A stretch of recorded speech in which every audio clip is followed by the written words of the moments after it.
it's you meet people and they show their true colors. So I appreciate how people attempt to present online, Yeah. but you can only play those games so much. Yeah, it gets tiresome at best. Yeah. Hmm. Yeah, absolutely. So yeah, he's a guy I met in Contact in the desert, and I thought he was kind of an oddball from the jump, and Yeah. ever since then it just continued being that way, I guess, and he just got more and more odd. Well, usually gut first impressions are usually right and more likely in hindsight than Hmm. current state of discovery. But yeah, yeah, it's like when you're younger, your traits and your personality doesn't really kind of change much. They're formed by your experience, etc., and the forks in the road that you make decisions on. But generally speaking, you are who you are. After a certain age, you tend to be a certain way. When you're in your 60s, you tend to be more ingrained. But I'm finding as I'm getting older, I'm not more ingrained. Seem to be more quiet, more open to listening and quiet. Maybe that's the age talking. Maybe it's just whatever it is. But sometimes you have to just hold your ground and show your pearly whites once in a while, just to say, you back off. So you have to kind of be true to who you are, no matter what, Hmm. because people will take advantage, no doubt. Oh, absolutely. And I think lots of times, the wiser person is just, absorbing. Yeah, at first, my wife, if you ever get to meet her, she's the very quiet, strong type, and I'm the chatty Cathy. So I guess in extremes we complement each other. I like to think that way anyway. But yeah, it's funny. Yeah, you never at a loss of words, Randall. It's a blessing.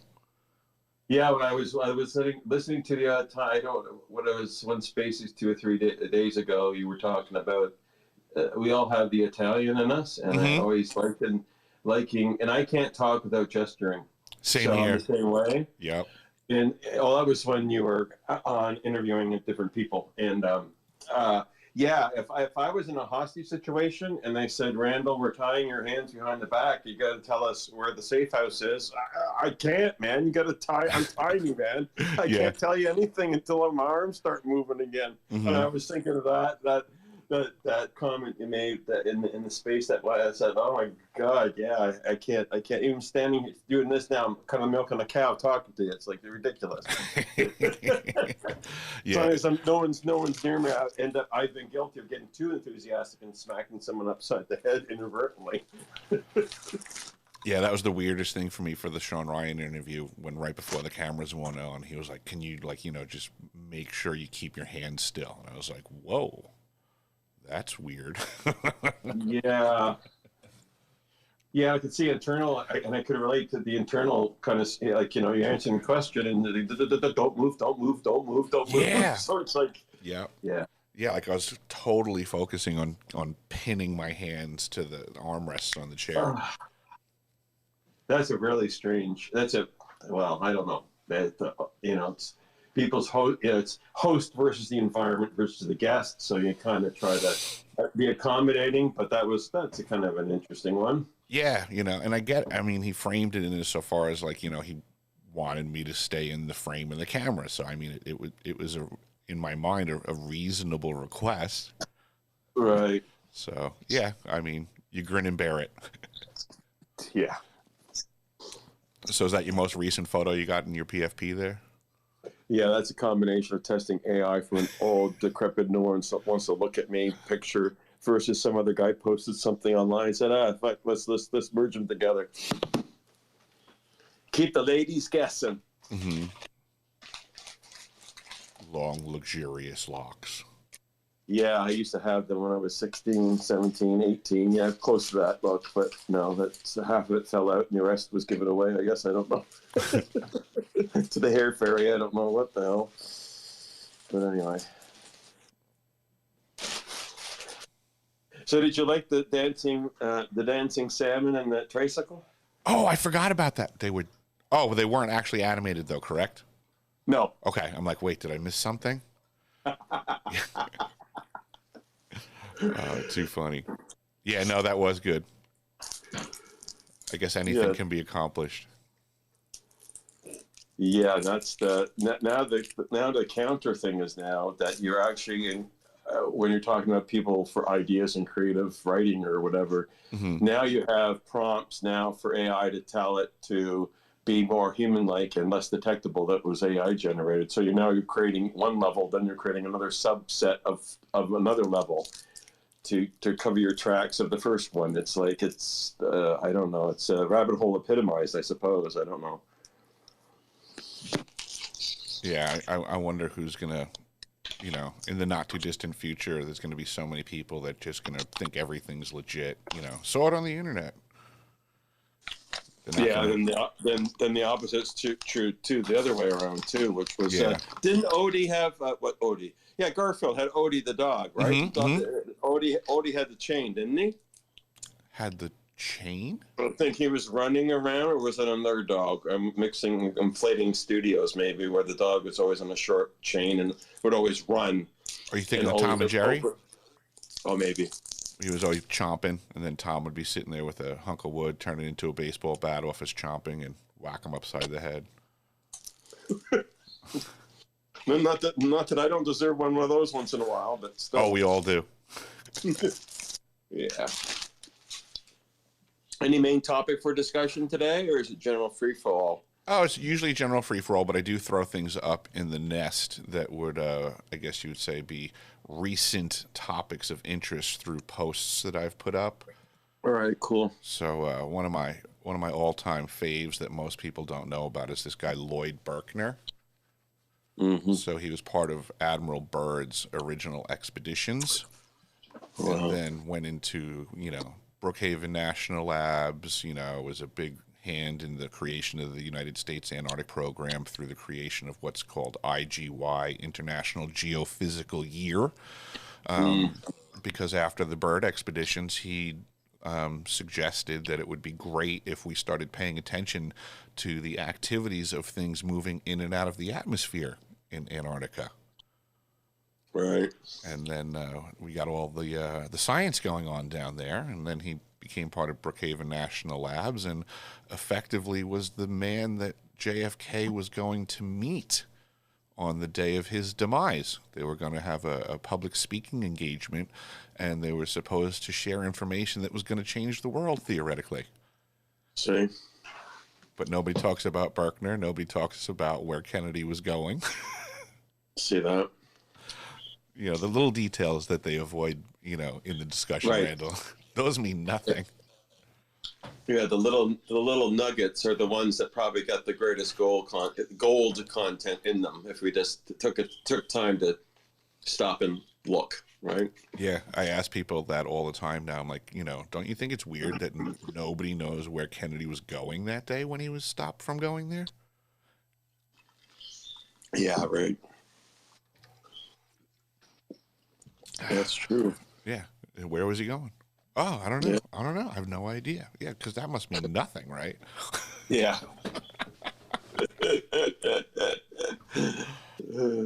Oh, another fascinating fact was the book depository that the supposed gunman fired from was being operated by Admiral Byrd's cousin. Wow.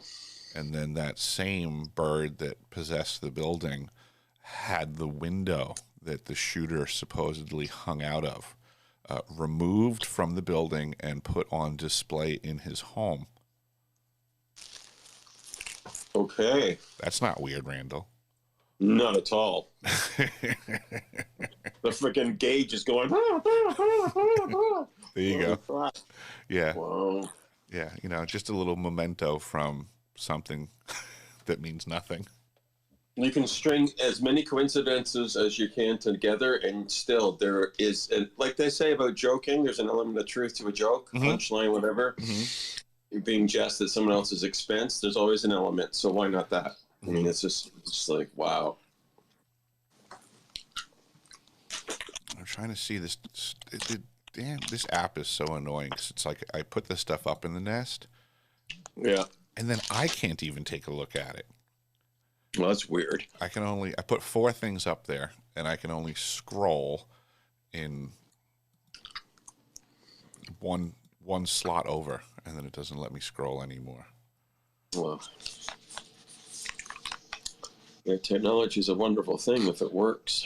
Yeah. Elon Musk is going to get us to Mars. Yeah. That's probably why my algorithm is lame, because I'm critical of the app. Well, I don't know what's going on, but I got inundated on my following feed, not following feed, for you feed, a whole bunch of people saying, oh, you're a small account, like me, I'll like you back. A whole bunch of them in the last 3 days. It's like, Oh, that's weird. Yeah, I'm under 1,000. Big deal. I'm not. I don't care if 1,000 or 1 or 1,000,000. Doesn't matter to me. But the reality is that all of a sudden, out of the everyone's in the art community, the AI community, the UFO, everyone's coming out. I'm going, I don't even know these people. Most of these people are, well, comparatively about 20,000 or less people, and they go, well, we need to grow our base. All of a sudden, it's like, what's going on? I don't know. Yeah, it's peculiar that the activity is happening across the board through different genre. Yeah, I thought that weird, unless they're picking, the algorithm is picking something up, obvious, because I do dabble in those topics, right? So I don't. It's kind of scary. It's like cast with a ghost following you around. I don't know. It makes me wonder the concept of bots and how they function, because I'm certainly not versed on the topic, and I just wonder if there's like topic bots or something that run around trying to. Well, it's funny because I've created through it's an AI platform, Claude.ai, and that can actually create routines that would actually, it wouldn't automate them for you, but just talk about robotics and random repetitive kind of function. You have to go into their site to actually click the script, but it will scrape information that you want and form an opinion. And it's kind of scary, actually. I'm only doing it not because I need it. I'm just doing it to see how far I can push that envelope in terms of AI and what it does, good, bad, or indifferent. Yeah, I was watching some YouTube videos the other day on how to engage Grok to do some creative stuff, and it was pretty interesting. But man, it really seemed super similar to just getting involved with the standard editing process of making videos and stuff. It was like, all right, I could see how it helps like a little bit, but there's still tons of work involved with like standard editing. Yeah, because even if when you're creating prompts, even for a still image or a short term like video, you have to create like a miniature story or a vignette, a vision from a stage. How you want the light, what angle, and you want close up. Do you want this? Do you want that? You got to. And I'm intrigued by the sense of detail. If I change one widget, what does the image look like, kind of thing. I'm curious that way. But some of the codes that are coming out the prompts, you think you need to be an old computer programmer to do it. But yeah, and it's almost like there's a whole like language vernacular around like what type of shot, what type of angle, what type of maneuver. So to me, it's I hear people utilizing AI and calling it how to prompt it, but like in a way, it's really just knowing the language of like shooting video and stuff like that. So it's like, it'd almost be cool if there was like a glossary of terms, prompts, requests, and some sort of just like a almost like I think of like the video game cheat books back in the day. There should be like some spot that you go to where everything's compiled, where it shows you like, this is called a such and such shot. This is called this, and it gives you the visual to go with it, so that you know what to request. Yeah, the one thing I learned about the still images is that there's a positive prompt and then there's a negative prompt. Positive, obviously, is what you want in it, and so you be explicit as detailed as you want. You play around with the input output, and the negative is what you don't want in the picture. You don't want seven fingers on a hand. You don't want necessarily, you want realism, but you don't want perfect symmetry, because not anything created has symmetry to it usually. So I've learned, okay, there's a positive and then a negative, what you want in it and what you don't want in it, and then it just goes berserk after that. Yeah, it seems to be quite the learning curve for terminology and function. Yeah, one of the groups I'm in for the AI, they don't make it mandatory, but some of the couple of ones that are driving the community on that side would actually post the prompt in the comment along with the picture. So like almost kind of like open source, if you will, and then you can kind of play with that, and it gives you a starting point. Not that they're sharing it to help. So I'll take a prompt script, and then I'll kind of quote unquote cheat and then play with it as a basis to, if I want that type, and then start to hard code in my brain, to your other point, a certain terminology that'll get the said result. But I keep asking AI to give me the recipe of how to grow a money tree in the backyard, but for now it's telling me to kind of piss off. So there you go. He sends me a cartoon picture of a tree with money on it. That's what. Got to plant that seed. Yeah. I'm trying to see. Yes, I got the Berkner clip up there. Oh, and then I put up another clip for just from part of when I gave my testimony to DC. That's up there. Somebody else had clipped it, so I just shared it. Yeah. Oh, you know what I could do? I could simply go back to my profile and see what the stuff was that I threw up there. Oh, I got some pictures from the South Pole up there also. Cool. Yeah, so I wonder about, in the 60s with JFK, how many of those types of situations have happened between then and now, in terms of kerfluffle or mismeetings or assassinations or whatever that's been going on, just to keep the lid on things, right? Oh, I'm sure there's been tons. Yeah, it's, oh, what a terrible web we weave when first we set out to deceive, Randall. Yeah, it's often the cover-up, not always, but I guess in certain circles, the cover-up is worse sometimes than the original sin. Yeah, and quite expensive is my understanding, is that the amount of money spent on keeping things secret is off the wall. I keep suspecting that for every one legitimate program that they're trying to cover up, I feel like they step up like 6 fake programs to surround the real one. So at that great expense, it's like having buffer zones of crap programs. If I was trying to keep something secret, I put 6 programs around it, and then that way, if you're trying to infiltrate and get the truth of the one program, you have 6 bogus ones that you have to invest working your way through. Yeah. So they say about how things in the government are very into separate little cubby holes. Who on earth has the master key, right? It makes you wonder. Correct, right. Like who's entrusted to, apply their morals to make sure, oh, this should be hidden, this should be told. This over here should be hidden. This is okay. Who's the authority? Do we really trust that person's doing it correctly? Right, and are the people that are saying, I don't know about that, that wasn't my area, or I was not privy to that, either that's true or they're full of it. So Or even worse, if as I mentioned before, the 6 fake programs, I believe the people in those programs believe they're in legitimate programs. Oh, that's for sure.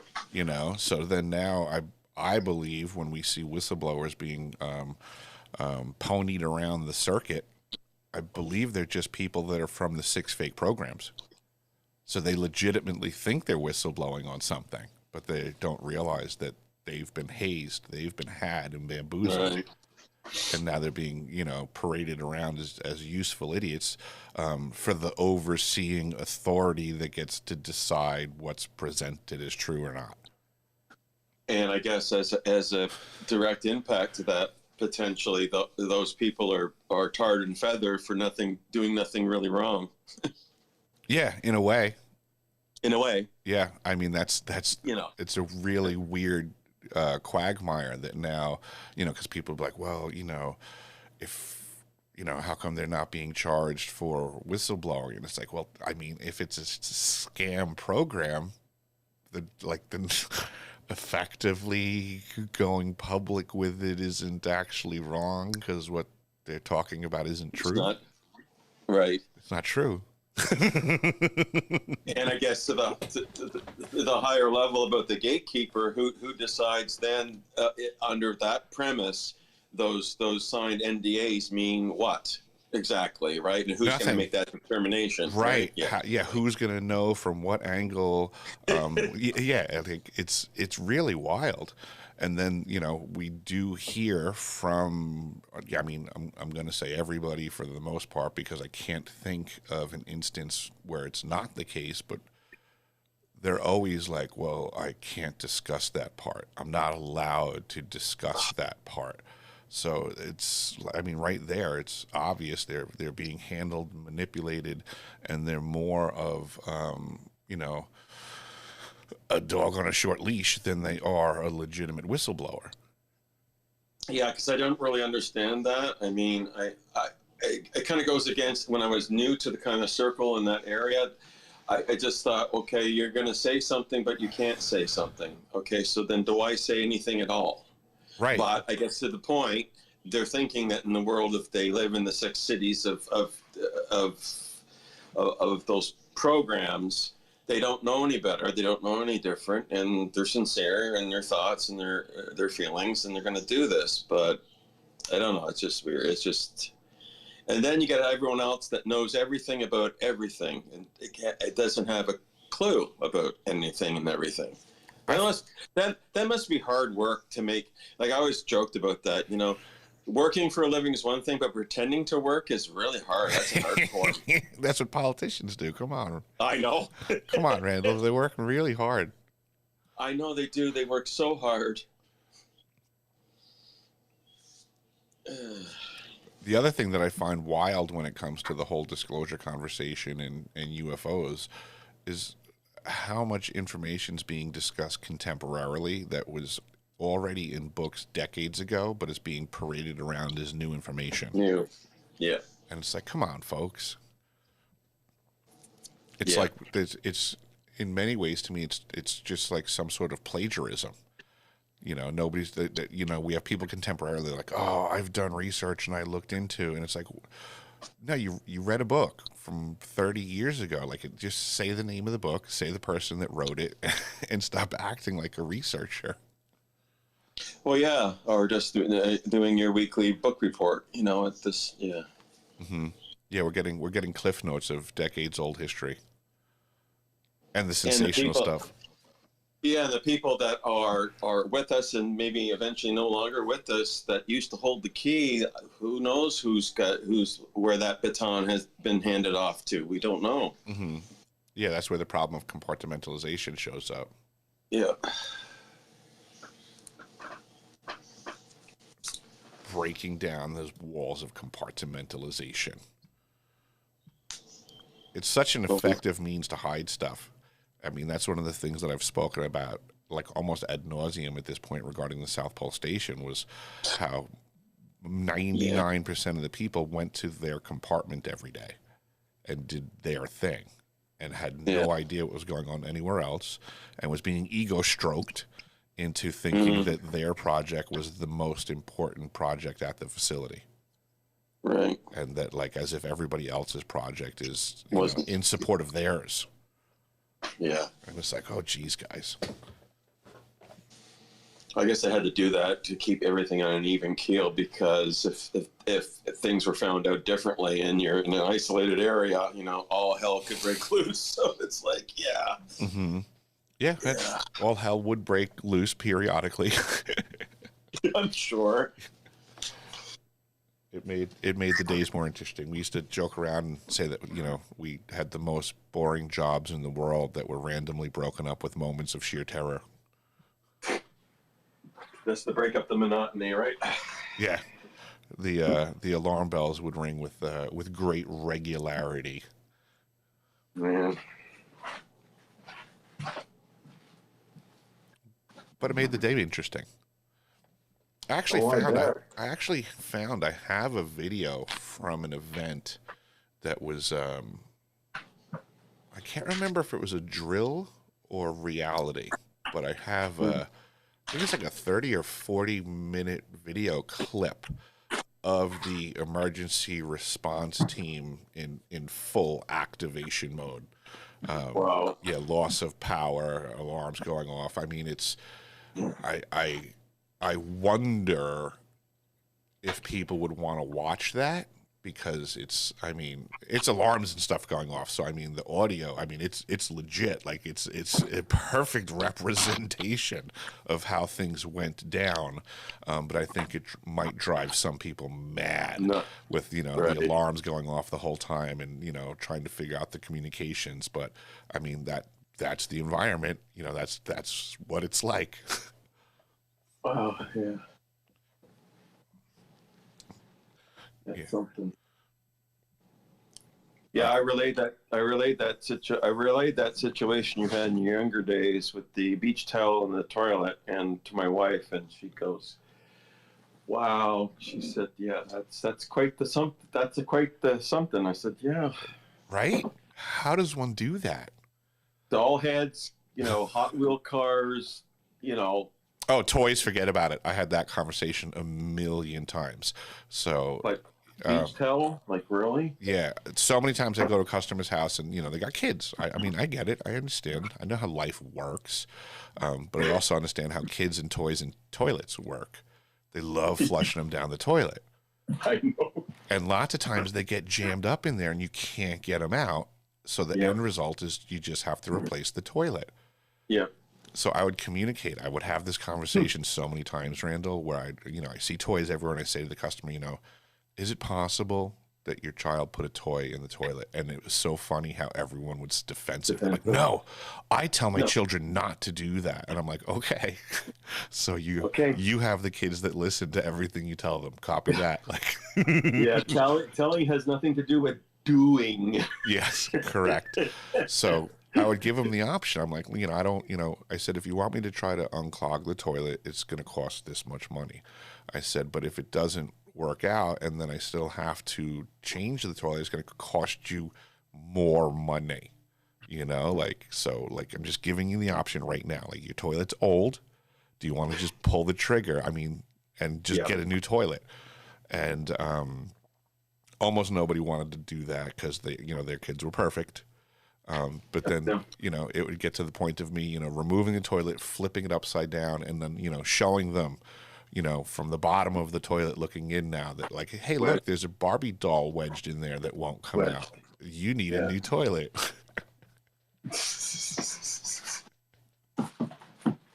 Yeah.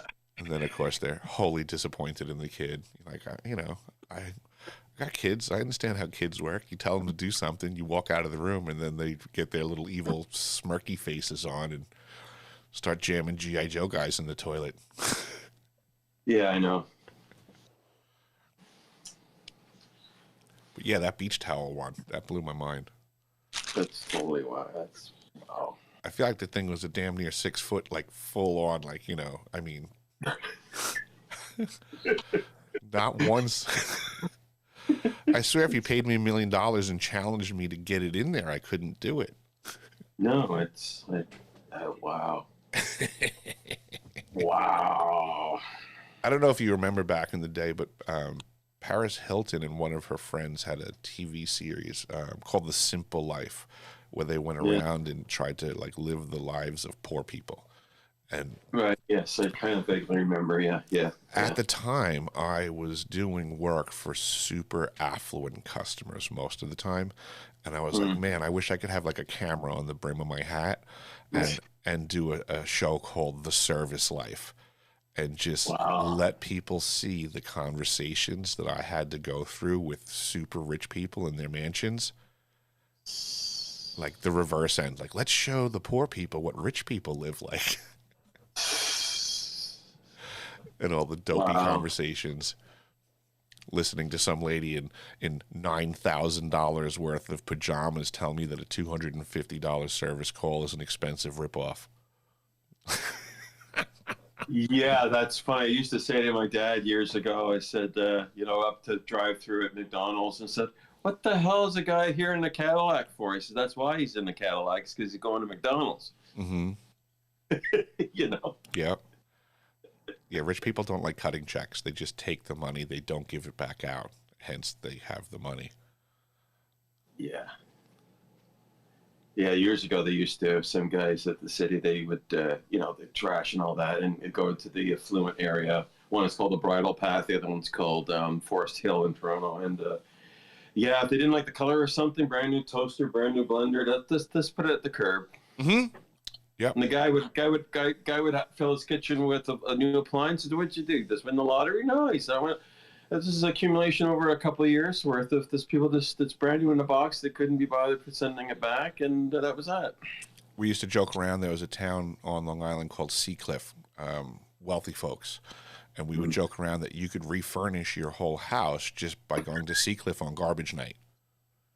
They get a brand new couch to replace, like you said, the couch that's brand new, but they didn't really like the color so much, so chuck that one out. Get a new one. Wow. Yeah. You could score all kinds of stuff. It's amazing. One man's trash is another man's treasure. Treasure. Yep. My grandfather was old school. He was a World War II vet, Depression era guy, and he also worked for the phone company. And I remember one of the things that he always did was, just like the fold-up lawn chairs back in the day, where they had like that interwoven webbing. That plastic webbing, and the webbing would blow out, and people would put the whole darn thing by the curb, and he was always snatching those because he would get telephone wire from the telephone company for free, and he would reweave them with telephone wire so that they were like indestructible. Well, that's cool. Yeah.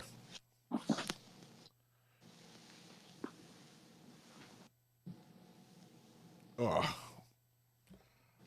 Yeah, we got so much snow, and it's still snowing. But the good news, Randall, my luge is growing, and it looks like this might be the year that it gets functional. I try every year, but usually something happens that prevents it from becoming, ultimately completed. But this might be your year. Might be the year. It might be the year. I got to find one of those snow tubes somewhere. That's going to be the ticket.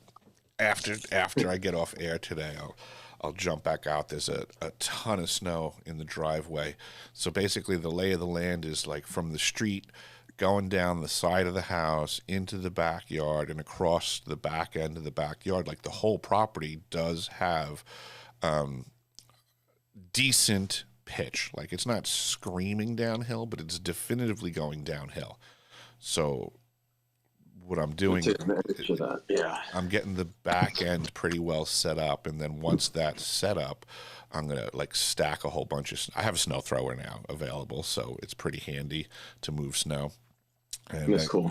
Once I get the back end lower property all set up, I've been moving snow from the front yard down the side into the back, getting it all where it needs to be, for the banking the turns on the correct sides, and once that's all said and done, then on the front yard side, the high end, I'm gonna start stacking snow to make like a starting drop to get that momentum and velocity to launch you through the rest of the yard. So that's the plan. Cool. Well, it keeps snowing and it keeps packing. That's good. It's a good thing. Yeah, it's good. It'll be fun. Have you had one before successfully? No. Weather permitting? Nope.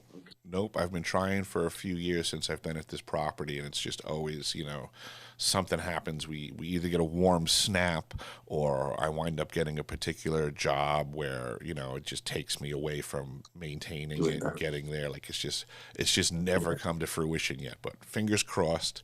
Yeah, fingers crossed. This looks like it could be the year. Oh, very good. My shoulder's a little jammed up from doing it yesterday. As much as the snow thrower is a handy machine, it's not like it doesn't take some toll on you. And I'm not the young buck that I used to be. Well, I was gonna say, sir, you're getting old. You're getting old, man. I feel like my grandfather when I move around now. It comes with sound effects. Yeah, it's absolutely. It's mandatory. You get up, you have to grunt. It's mandatory. It's just built in now. Yeah. I always remember even when I was a little kid, helping my grandfather around the yard doing stuff. And, when he'd be getting up from being down on the ground, making all the old man noises, and he would turn and look at me and he would go, "Whatever you do, kid, don't get old." And I would just go, "Okay, Pop." Sure. Yeah, sure. And here we are. Yeah, grunting and groaning. Yeah, well, at least one good thing. When I start doing that, people clear out, so that's okay. More room for me.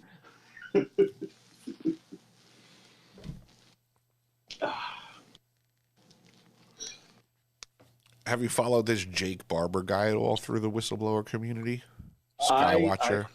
I did initially, and I got to tell you, and it's one of those things when I was just first into that kind of topic, and I'm not one to judge immediately, that would be wrong, but I just didn't get the sense that something was off. Yeah, I don't know. Yep. I don't know. Sometimes, again, to the point, you go with your gut instinct, even though it might not be come to fruition immediately, detectable, but then you go, okay, now it's been over a year now, and we're still waiting for some profound thing, and we're still waiting. Dates don't work for me, and as you know, I used to belong to a cult, so they went through dates. They don't do it anymore, and I'm away from that stuff. But anytime someone puts a date to something, I am really kind of apprehensive about that. That's a good red flag.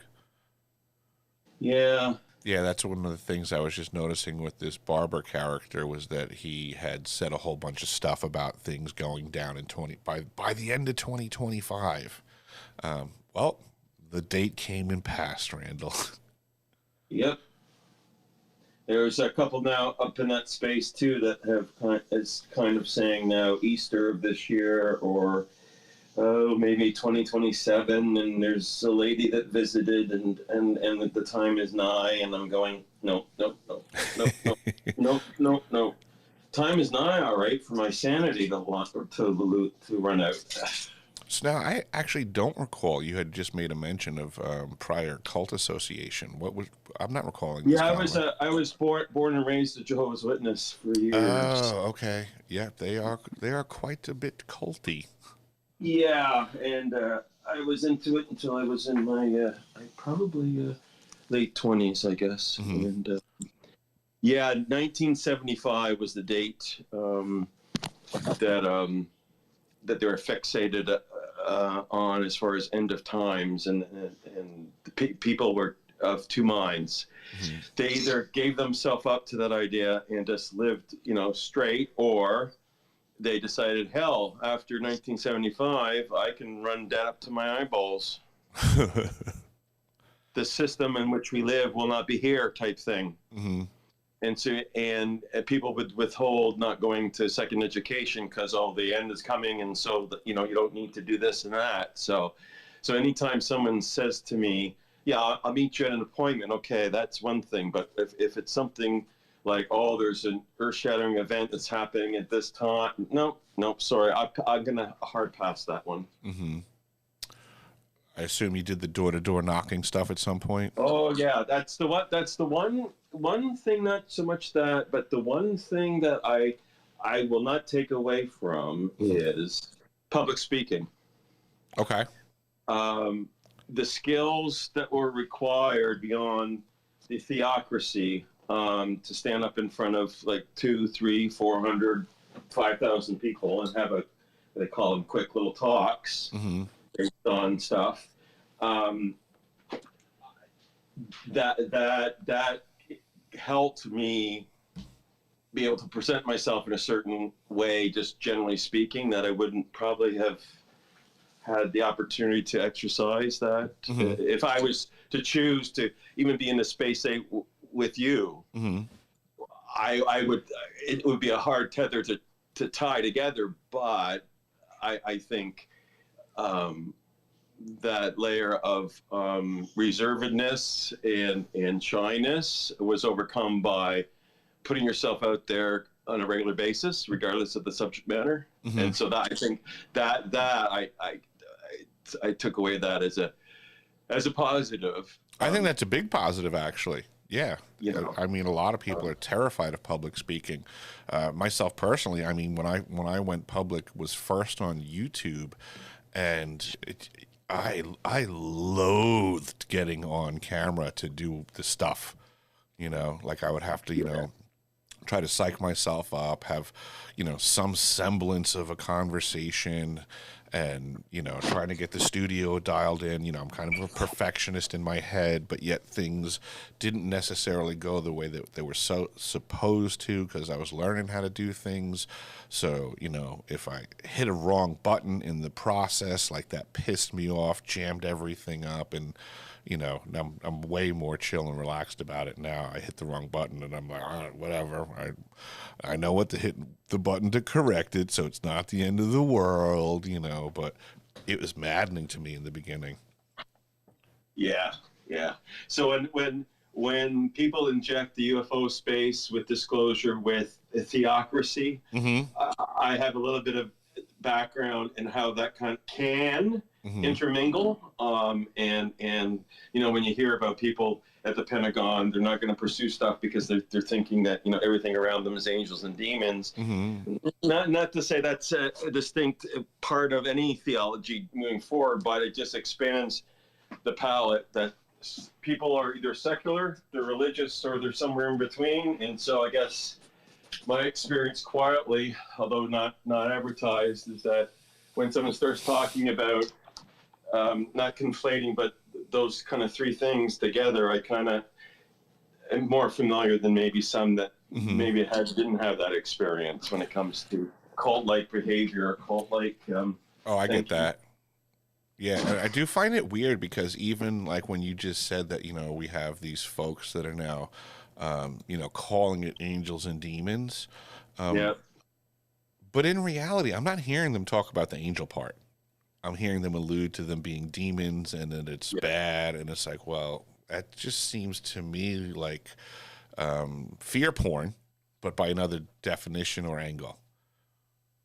You know, be afraid. Anytime people start telling me I need to be afraid of something, I just start thinking there's perception management going on.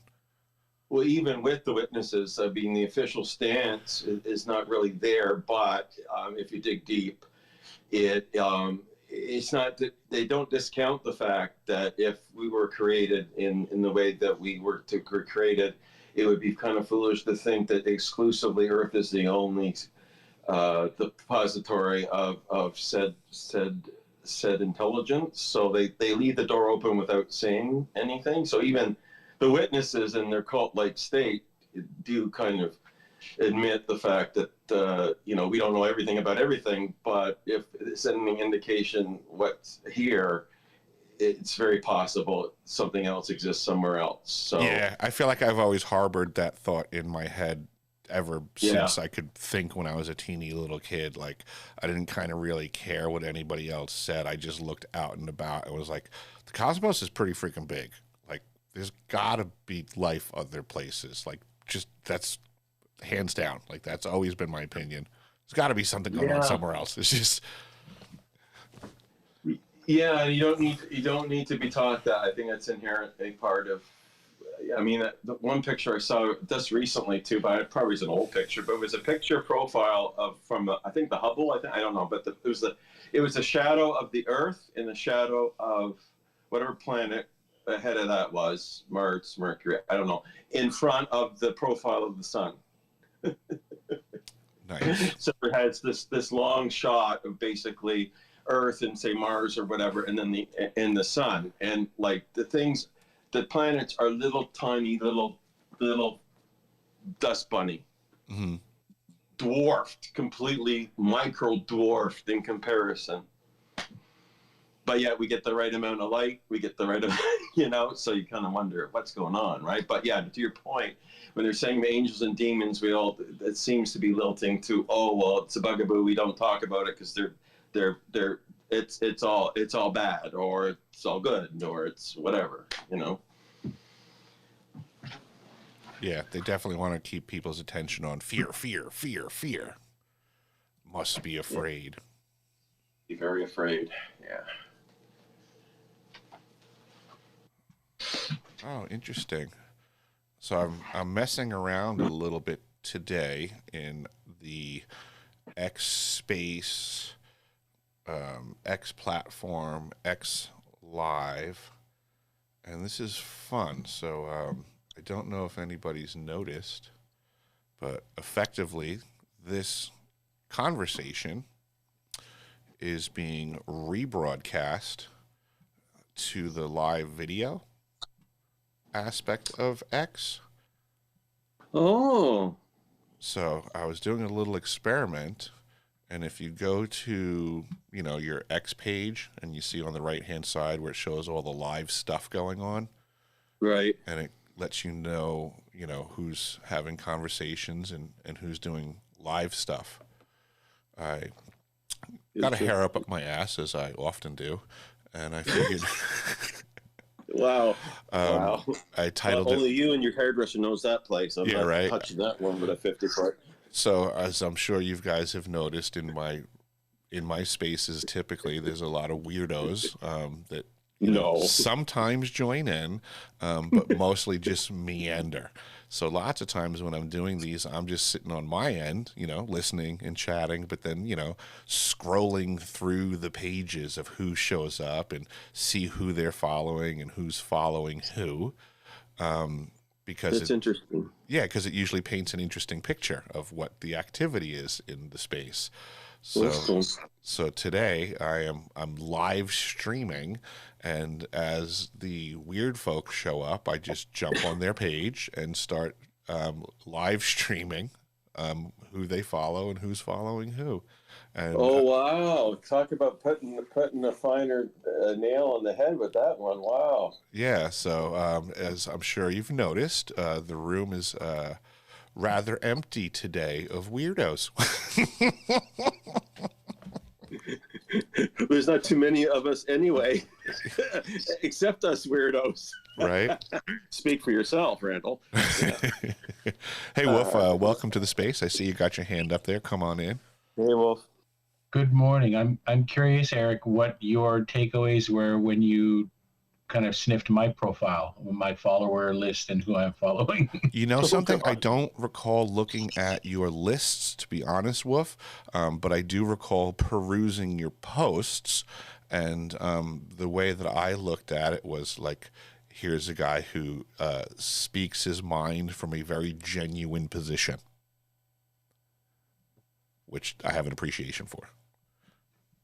Thank you. That's a reciprocal instinct. So I'm glad that resonates. Yeah, absolutely. So I don't like people that are strictly go with the flow type folks. And you, sir, enjoy going against the grain.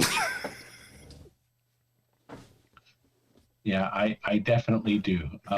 A lot of folks, not a lot of folks, some folks over the years have accused me of being an agent of the crown or some kind of sleeper fed poster or some kind of Pied Piper, because I'm willing to call out some of the things that we've talked about in the past. For example, in your space now, I just shared a couple of things relating to our musings about the Patriot Act. Mm-hmm. Some folks might look at that and think, oh, this guy's a Pied Piper. But if you think about what is in this LLM delve based on my own questions and thinking and refinement, but it's done a lot of the automated, information shaping. I've called out eye signs, right? Particular areas where if you scan documents before you invest in reading it, you can get a sense with the color markers. Mm-hmm. So I hope anyone that does view that realizes this is not meant as fed bait or anything like that. It's meant to prod you to think. Mm-hmm. Yeah, and see, now through the benefits of technology, Wolf, I have the document pulled up for the live stream, and I'm force feeding it to people now. Nice. Nice. So anybody watching along, this is from Mr. Wolf Aurelius, who has very interesting posts with great regularity, and I would just simply say puts the reality around us on blast in a very interesting way. I'd like to encourage everyone, of course, to not trust, right? Retire trust entirely, except for your immediate family, and only rely on verification. So anything you see or read online, it is up to you to be your own intelligence agency. Please take that seriously. I could not agree with that more. Yeah, true. Especially with, the ability for folks to manufacture crap nowadays.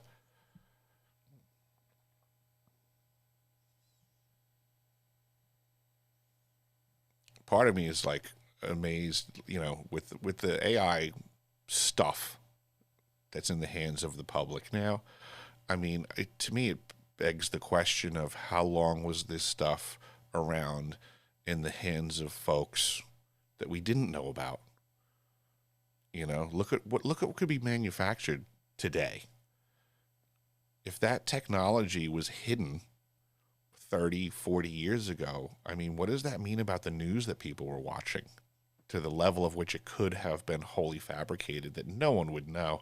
I mean, I use as an example, I die laughing, right? I see these images, these little video clips where it looks like, somebody's got their cat at the front door firing off a shotgun, and they have to come out and disarm the cat. And it looks totally legit, and yes, it's funny. But I mean, I could totally see if that technology was applied 30 years ago and was just put in the news like, oh my God, look what happened. Cat in Oklahoma City acquires shotgun. Police are involved. Like, people would have no reason to disbelieve it. Eric, you've just presaged the future in 2 or 3 generations. Mm-hmm. Are the future United States of Idiocracy, if you know that film. Mm-hmm. People are going to believe that Looney Tunes is real life because they'll have Looney Tunes cartoons, right? But it just it freaks me out, Wolf, because I'm concerned that I'm right, that this technology has been used for this long, and that this may have a lot to do with why we're in the current state of the union. Yes, allow me to help reframe that. If we divorce what is actually being achieved with this technology from being tethered to the technology itself, and simply think of the technology as a means to leverage the scale, the scope, the effect, or some of the smaller capacities, put that to the side and think about what the asymmetries of access to information, access to manpower, access to technology, access to lawfare has enabled states around the world to already do. Everything we see happening with AI and other things on an individual creator basis has long been the domain of corporations, wealthy dynastic families, and governments, but in distributed forms. Now, what I mean is you could have an operational element produced in academia. You could have another element produced in a think tank. You could have a third element waiting to be activated in legislation planned for the next 2 or 3 election cycles. That level of military planning and precision, a Manhattan-style project, right? Mm-hmm. A Manhattan Project style of political cybernetic engineering. It's just being kind of bundled together like a video camera, an audio recorder, an information tool, and a pocket calculator in a cell phone. Whereas before you would have 5 or 6 technologies, your cell phone is a Swiss Army tool of utility. That's kind of what AI is now. The states, and I don't mean America, I mean the states of the world, the nation states of the world have done this for decades, if not centuries already, just in a slightly different form. Yeah, it's it's super concerning to me what's been going on behind closed doors for God knows how long.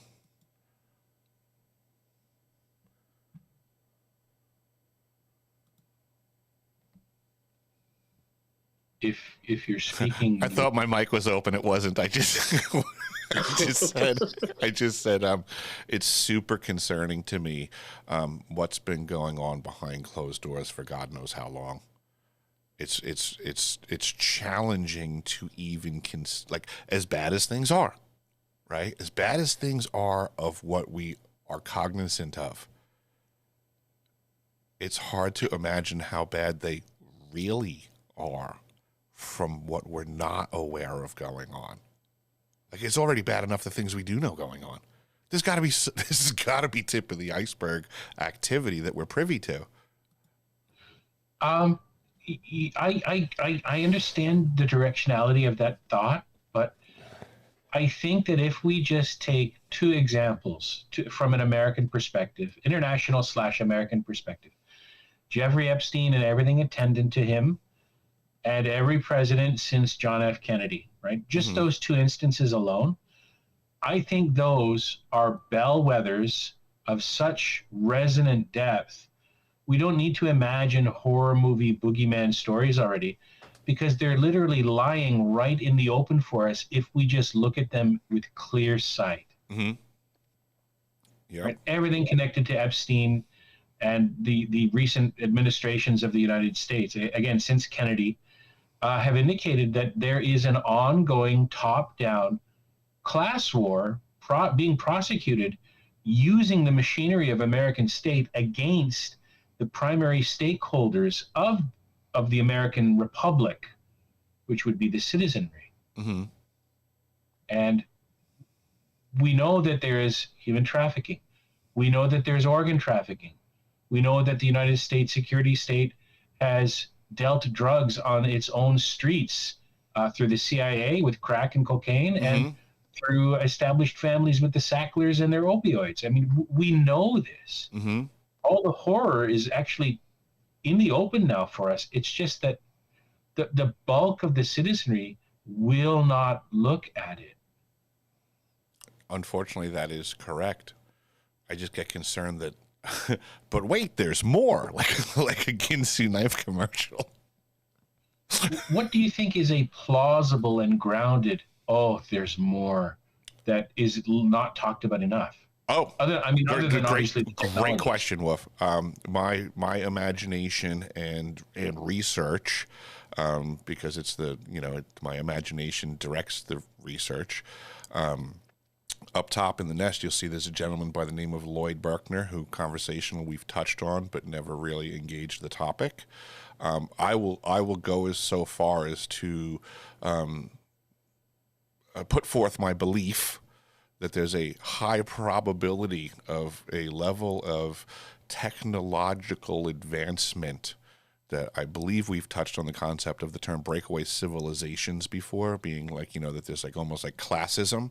I'm not opposed to the idea that there have been off-world activities going on, with this being the home base, and that there are factions that are operating off-world at great distance from here, moving back and forth, doing things, adding to the equation of trafficking. The trafficking isn't necessarily just happening on world, that things could be trafficked off or forced labor. I mean, I'm not opposed to those ideas in the slightest. That type of stuff concerns me because I do find it plausible. Oh, that's a big one, because if there are what could be broadly termed unconventional propulsion technologies, right, that could allow leaving Earth's gravity well, right? Not with a rocket ship on a pillar of fire, right, but through some other means right, that would not be easily observable. Right. Yep. Like let's go with the hypothetical, Wolf, that there are vehicles that can travel in ways that are, currently beyond our comprehension, understanding, But think of it like Star Trek level type stuff. I mean, if that's the case, and it's unbeknownst to us, the lesser classes, whatever you want to title it, the stuff that they could get away from would be profound. Or get away with, I should say. I would imagine. I'm sorry, Randall. You go ahead. Sorry. It came up again in the feed, but it was actually a news conference. It was I don't know if it was a NASA rep or an undersecretary to something, the American government, that said about, we have the technology, we can bend time and space. I don't know if you're familiar with that quote. It was like, I saw that one. I think I reposted that one recently too. Actually, I know the one you're talking about. So it makes you wonder. They're saying these statements kind of now. I'm sure there was a context to that and so forth and so on, but for someone to make a public statement, but yet no one's demanding an answer for it, mm-hmm. tells me we're doing a drip, drip, drip. Maybe, I don't know. Potentially. And this brings us up to Lloyd Berkner, which was in this conversation. So Berkner was part of Admiral Byrd's original expeditions as a radioman, basically a specialist in radio equipment above and beyond just standard usage for communications. And he made a suggestion coming back from Byrd's expeditions that monies should be invested for the observation of the activities of things moving in and out of the upper atmosphere over Antarctica. In that request, that was what the request was, but the result was we got the IGY, the International Geophysical Year. That turned into the Antarctic Treaty. That turned into the USAP, the United States Antarctic Program, and all of the sciences that we have going on down there, which don't discuss that activity. They talk about all kinds of other science and all kinds of other investment, but they don't discuss that things are coming and going through the atmosphere of South Pole. So it seems a little bit weird. And then Berkner wound up going to hold a high position at Brookhaven National Labs, very shady facility. And then effectively, on the day JFK got killed, nobody asks where he was going. But he was going to speak publicly with Lloyd Berkner under the pretense that they were going to be sharing information with the world for the first time ever that was supposed to change everything about the world. But Kennedy didn't make it to that speech. Go figure.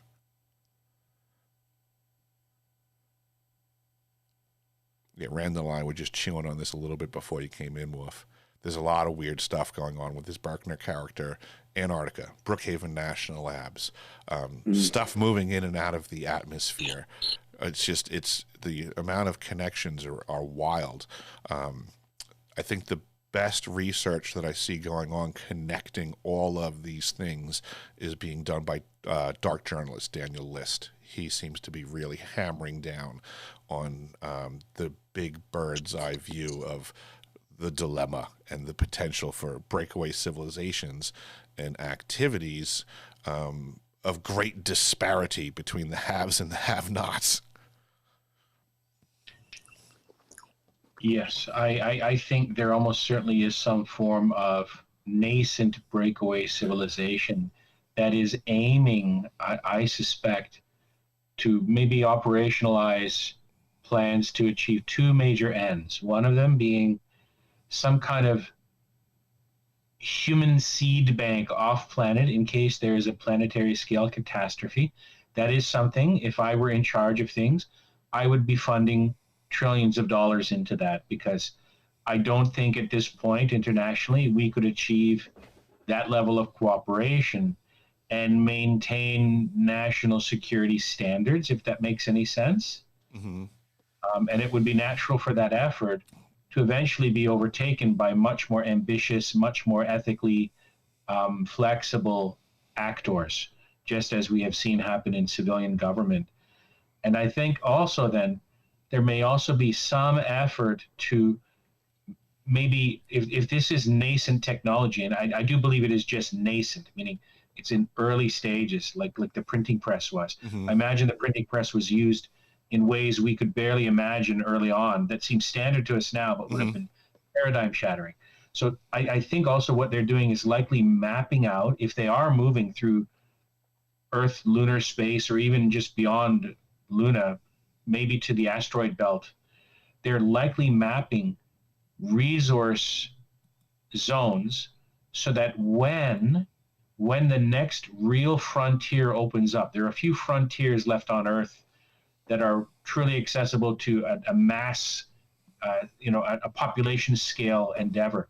If when we move off of Earth and begin mining lunar resources or even asteroid resources, that may be a whole new gilded age of robber barons and others who will incentivize, right, working class stakeholders to go out into the system. But these folks will still be managing their typical strategies of feeding, right, like an apex predator, feeding on the other actors in that ecosystem through creating money, through leveraging insurance, through co-opting government and corporations. So that hidden kind of behind the throne ruler class, I think, operational intel is their greatest advantage to arbitrage future risk. Does that make any sense? Yes, absolutely. And I appreciate the perspective, but just yielding back to my concern, I suspect that there could potentially be more than nascent activity going on and more mining and resource gathering currently than just simply mapping. That I could gather that there could be, like I think of the movie Total Recall or Alien, like Wayland Industries could be out there mining right now. And, the people that disappear every year, maybe they're just being relocated. It's concerning to me that the trafficking and stuff like that, there's bad people. They do bad things until we stop them. So I kind of think of, what will bad people do? Bad people will do everything they have available to them, especially when we don't know they're doing it. So to me, it's like the limits of my imagination are boundaries to me, not the bad people that can think up worse things. That's a very important lens to have in your collection of lenses, because you and I and most other humans are bound by, we're endowed with empathy, and some of these folks are empathy blind.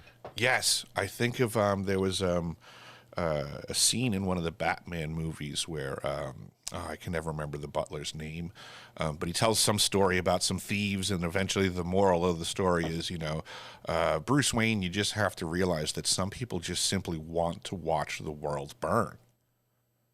Like, that's a mindset I can't truly grasp, but I have to respect that those people exist. Like, they're literally just here to do everything wrong that they can.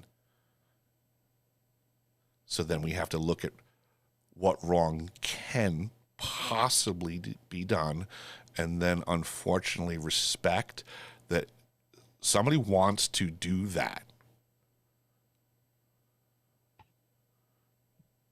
Oops. Did you ever hear about or possibly even see a movie called Hostel, Hostel, like a low-cost camping or low-cost tourist accommodation overseas? I don't think I saw that. I think I just saw it in the Rolodex of movies available type thing. Spoilers, tourists get kidnapped into basically a human playground where rich elites basically pay to do whatever they want to the hostages. Gotcha. And you can use your worst imagination. It's just understood. Horrifying. And the fact that there's a movie about that and good people go watch movies like that leads me to believe that there must be bad people thoroughly engaged in that activity somewhere. Like, those to me are like standards of logic. Like, it has, like, that stuff like that to me, that has to be going on. Someone's doing it somewhere. Of course. Yeah. Of course. Yeah, Of course. I'm certainly not supporting it. I'm against it, but just, it's, to me, it's a mathematical impossibility that no one has wanted to see the world burn in that capacity prior. Eric, in Canada, and I imagine in parts of the United States at the height of COVID, senior citizens died in elder care homes in their own filth, starving. Mm-hmm.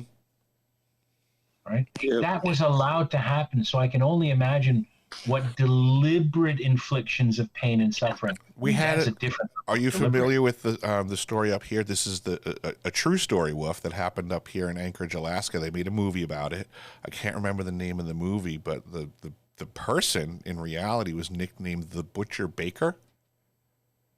So, Oh no, Wolf, there was a guy up here that would, and he was mentally messed up in whatever way, I can't recall, but like, so people thought he was like, a little slow, dim-witted baker, but he also had his pilot's license. So he would pick up professional girls and fly them out into the woods of Alaska and then be like, run. And then he would hunt them down. And this was a non-rich person with, limited resources, so to say. So then I think of, when it comes to the Butcher Baker, I mean, if that's the one guy that they caught, how many else are engaged in the activity that don't get caught? yes, and we have this image of child predators being some creepy, poor, man with poor hygiene with a van down by the river, when in fact it's the opposite. I mean, that level of predator exists, but that's a plain and it has no stealth factor. The real predators are the ones that operate things like, they order pizza, let's say, for a party. Mm-hmm. You know what I mean? Mm-hmm. So yeah, that Butcher Baker. Oh my God. Yeah. I forget the name of the movie, or I would let you know, but it was actually a good movie as well. And that fellow was an authentic criminal. That was based on real events. 100% legit, Wolf. Like, it's based on brass tacks. Like, this guy did what happened in the movie. We know about the Tuskegee syphilis experiment. That should and MK Ultra itself. So that should tell everyone, as I said, what we need to know. Government sanctioned abuse. Yeah. So these are the things that I consider in my head when I'm brooding about what potentially could be going wrong in the cosmos. Like in the grand scheme of, I mean, just even, going as far as the alien movies and looking at, like, if the technology exists, like, I picture a facility, Wayland Industries out there mining away, and they're taking prisoners that have life sentences, and they could potentially be like, well, you can either, be rotting in jail here, or we'll set you up in a remote mining man camp where you get, a really nice room. And I mean, they're enslaved, but in a way that's better. I don't know if you guys recall, but from Jake Barber's testimony, right? He was talking about what he referred to as recruits / captives being taken away in these highly advanced vehicles. And the way that he was stating it was, we're giving them a better life. Right? So what if these vehicles are snatching up what, the high class people are looking at is, these people, they're third world countries. They're living in bamboo huts.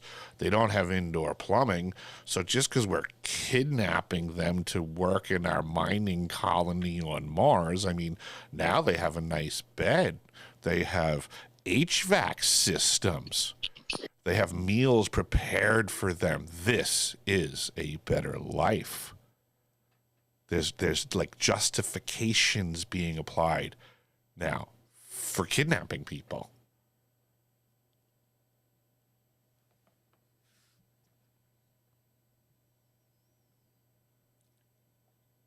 It seems wild to me, but I could see other people rationalizing that. I've worked for very wealthy people. I've experienced having folks look down their nose at me. I can only imagine what they would think of somebody that, is from, the middle of nowhere in Indonesia. how much they would look down their nose at them and be like, they live in squalor. We're giving them a hand up. It's the nice thing to do. So we will snatch them from the jungles.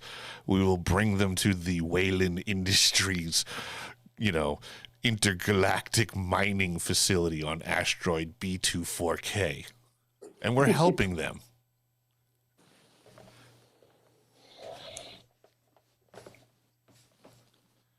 It's funny, it brought up a memory, and Wolf, you probably would remember this back in the day in Ontario, where they had the double murders of Leslie Mahaffey in French. Yes, Paul Bernardo and Carla Homolka, his spouse and co-conspirator and co-murderer. So that was horrific in its own right. And the other one that overlapped, which with a guy that I was friends with and I went to school with, Robert Baltovich, who is convicted of killing Elizabeth Bain.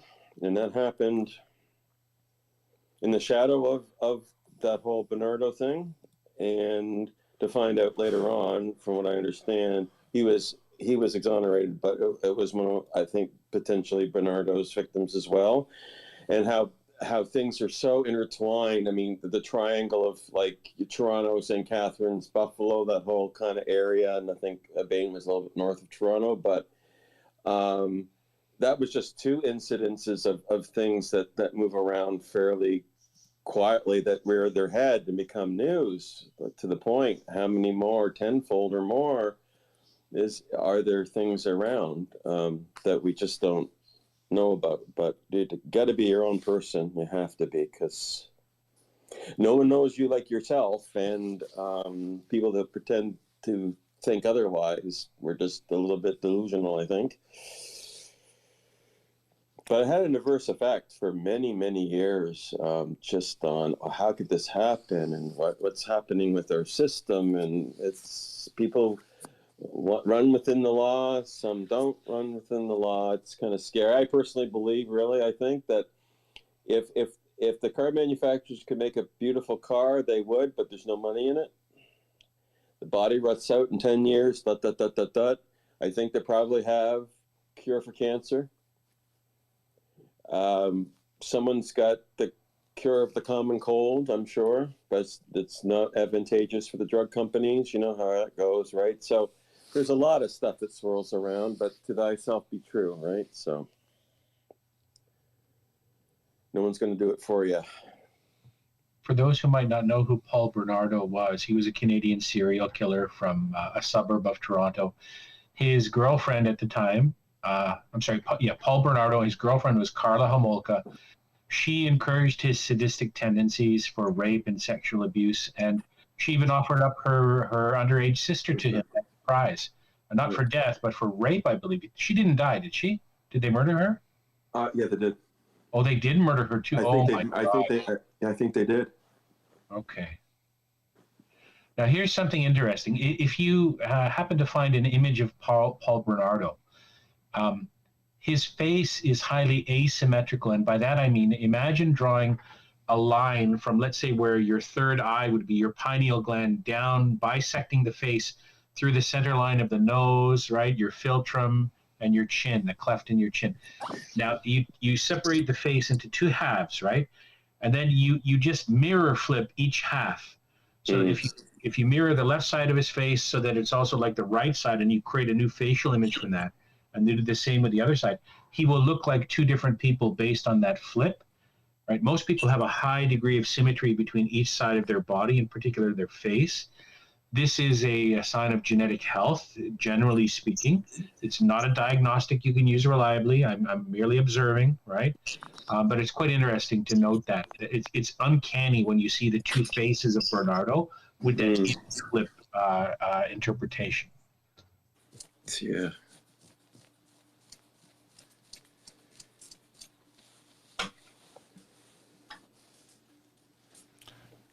I'm just mowing through some of the folks that are popping in, putting them up on the screen, and then they're gone. It's the weirdest thing. I must have scared them away. No, Something I'm noticing some of the regular lingerers that don't engage, which I find the lingering activity peculiar. That people are so often here and so often interested, apparently, but limited to observational engagement only. So it's I did this space with intention this morning, and it seems to be functioning in a way that's not shocking to me. something I immediately imagined while you were talking about using human labor in the off world, right? Breakaway labor, let's call it. Yep. You could very easily have tribal people with animistic religions, and you could easily pay for a couple of generations for them to have their own particular local witch doctor or spiritual leader or shaman salting stories like that. And then once they are abducted, that is almost fulfilling, the sacrifice the virgin to the volcano kind of thing. You've been ascended to the heavens to work with the gods, and you should be, Yes. you're blessed, and Yes. very easy. Yes, absolutely. And this is what concerns me about the potential of it being an activity that's been going on longer than we suspected. And then again, the great disparity between the haves and the have-nots. I mean, I've traveled a bit, and I've, on a fistful of occasions, been to places where I'm like, I wonder what it would be like to pop these people up out of this environment that they're exclusively accustomed to and bring them to the places that I've been, to just like watch their eyes pop out of their head, and then to even bring it many steps further. I mean, what the potential to what you can convince these people of. And in a way, like I get when, like when Barbara was saying, like, we're giving them a better life. Like, I almost feel like you could convince them of that even in their own kidnapping, effectively, their own hijacking, shanghaiing from their own world, that like in a scary way, I feel like some of them might be like, yes, we were given a better life. Like, it blows my mind. I think it could be also too about giving people hope in a different way that maybe not traditional. And hope is sadly lacking in some aspects, and so it doesn't take much for someone to think that we get a hand up or a leg up on something if it keeps the hope alive. And even as I'm thinking about this, like part of me is like even like questioning my own understanding, like where I'm like, are they giving them a better life? Like maybe I'm the a-hole in the equation, When it's like, could this be like when Shanghaiing goes well? Like I don't know.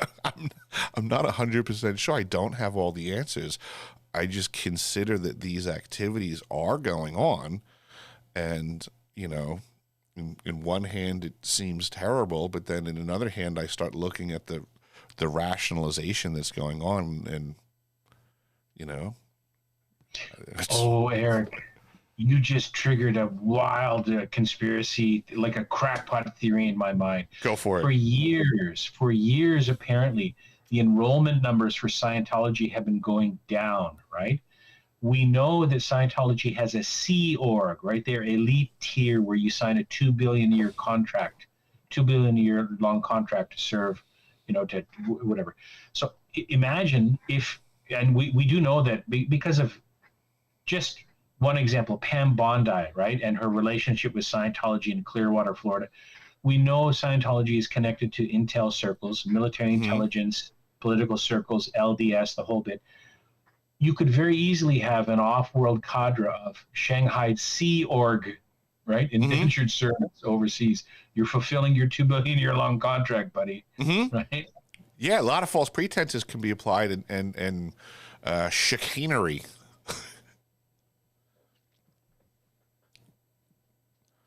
Yeah, people probably. Yeah, I mean, God, man, it's like this, and this is why I try to focus a lot on the hidden tech, because I think if we were to truly understand what tech does exist in our reality and who possesses it and what the potentials are, that paints a bigger picture of the reality of what's actually going on around us, because we need to have an understanding of all of the potentials that the tech can provide before we can even have a conversation on what it is being applied to. I mean, you have to have an understanding of all possibility before you can start debating probabilities. So limiting the knowledge on what is possible reduces the conversation on what's probable. Yes. Not only do you plant seeds in the minds of people about what they can imagine, you also nudge or massage the framings of what could not be imagined. Right? You have asymmetries of information control. It works both ways. Yeah, I mean, what the heck was that that island in World War II where the United States government went there, completely occupied it, made a big base out of it. The people there had never seen anything of that type of activity. The war ends, the military pulls out, everybody skedaddles out of there, and then they go back years later, and the locals are making like full-size bamboo renditions of aircraft and praying to them and hoping that the gods come back with more gifts again. Right. That's the cargo cults there. Yes. That Southeast Asian island. Yeah. Right. So now imagine we increase technology and all of a sudden somebody's like, you know what? We can fly back there with the UFO ship and these people are going to get on in 2 seconds flat if we just tell them, yes, we're back and we need your help. Come with us. Yeah. We have gifts. Yeah, that work. At the ending of the movie, Close Encounters of the, what is it, third kind or fifth? Third. Close Encounters of the Third Kind. Do you remember the ending of the film where there were humans lined up to go on the ship to go away somewhere? Mm-hmm. Absolutely. Mm-hmm. Yep. Okay. Yeah. I'm not opposed to high level technology being in the complexity of our reality, but very, very occulted behind many veils of secrecy and organizations and factions and, like peeling away the layers of an onion that, who's in charge of these things? Where is it happening at? I mean, for all practical purposes, I'm trying to identify the technology at South Pole Station of at least one aspect of it being like an air traffic observation tower for these types of vehicles moving about the planet and then on and off. That, if we have these vehicles doing their thing, we need some way to observe and coordinate activities without them smacking into each other or the more conventional crafts, and conventional radar systems don't afford the ability to track things moving that fast. We already know that. It's not possible for the standard systems to function with things moving at such great speed. So we need other modalities to just simply be engaged in, standard air traffic control of fast shit.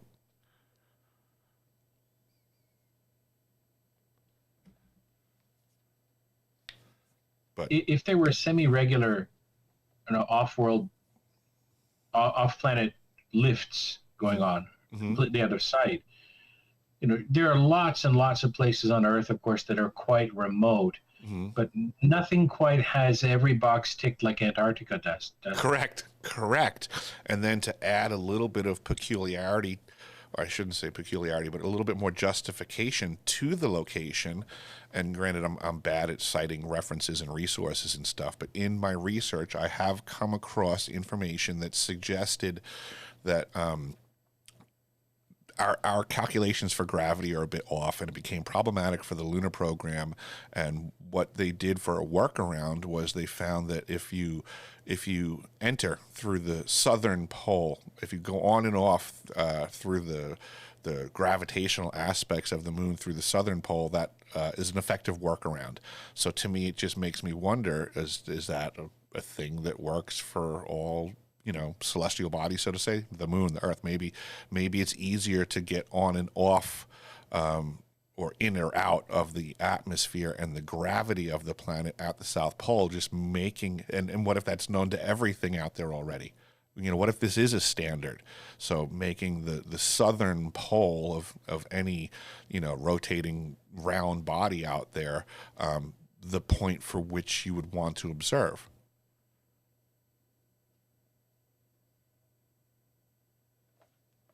It's like the gateway to the planet that you're trying to get on and off of. It's the southern magnetic pole affords greater ease of access in and out.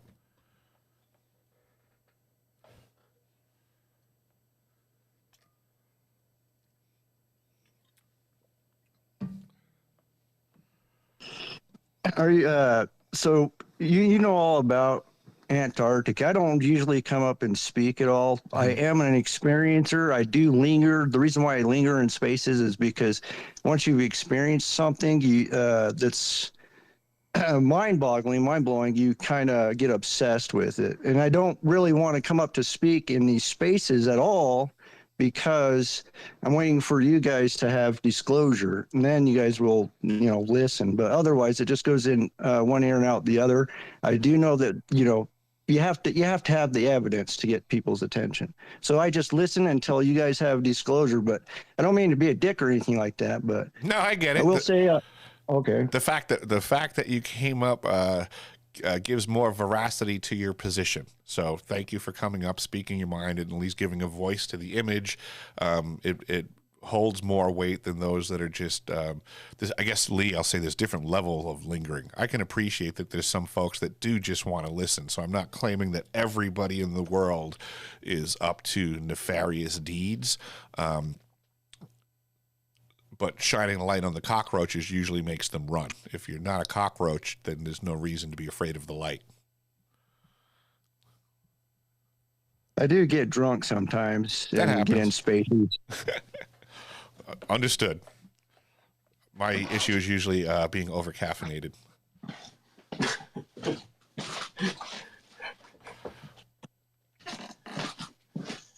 So you know about the technology up there in Antarctica. Do you know about them? Because I heard a while back, I can't remember who was talking about, but they were shooting cube sacks with lasers up in space, like almost teleporting them. And then they were saying something about time running backwards. Do you know anything about that? I'm not familiar with the CubeSat statement. I'm familiar with some laser beam activities down there that I've witnessed myself. And then what was the other thing that you had just said? They were able to measure time going backwards. Or I'm not something familiar. like that. I'm not familiar with that activity going on there either.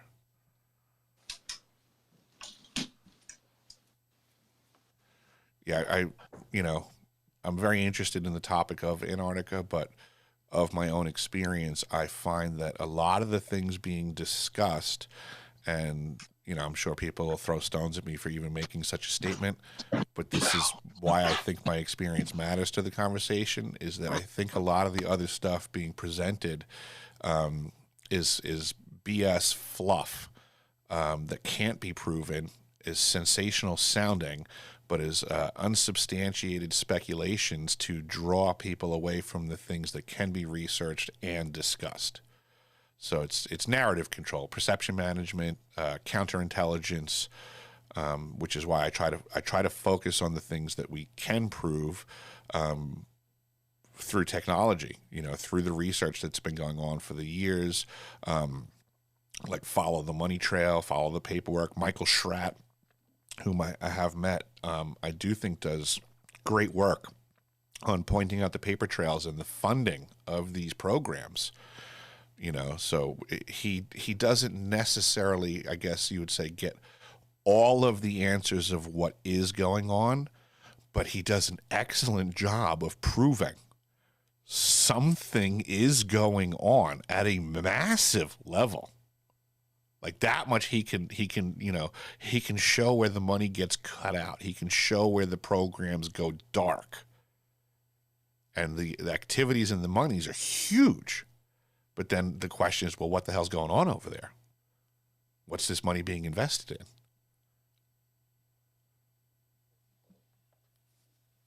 and he's a big proponent of the conversation of the breakaway civilization as well.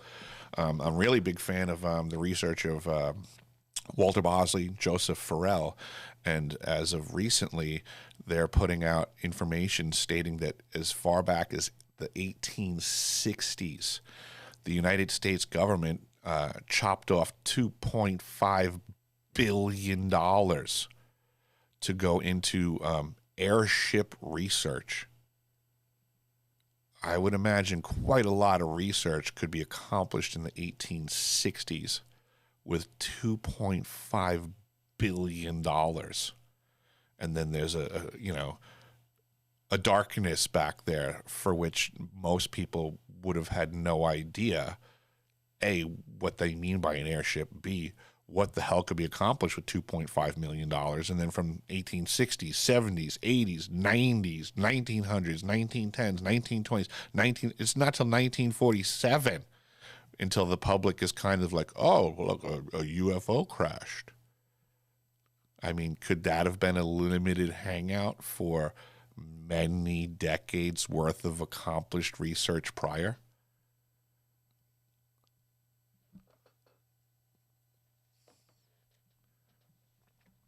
I keep suggesting to the world that contemporarily the whole conversation of UFOs is just a big con job to cover up technology that man wields. What if that's just been going on for a lot longer?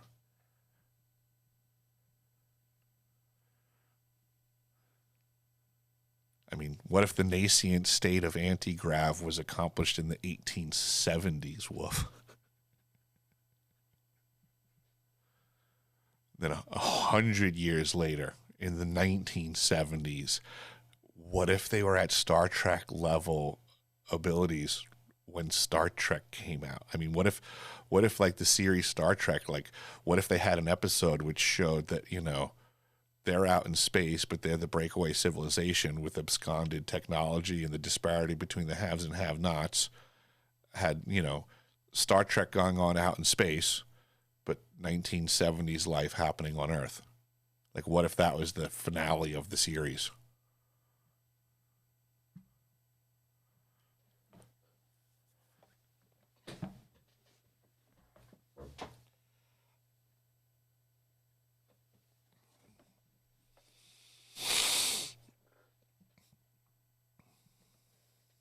It's a wild, wild world out there. I do always say, or I should say I've been saying for years, all possibility exists always. And I've kind of always felt of like, if I can think it up, it can be going on.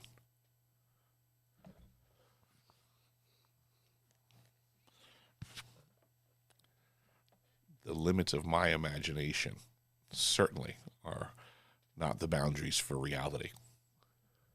And I often think, if I can think it up, how many decades ago did somebody else think it up first?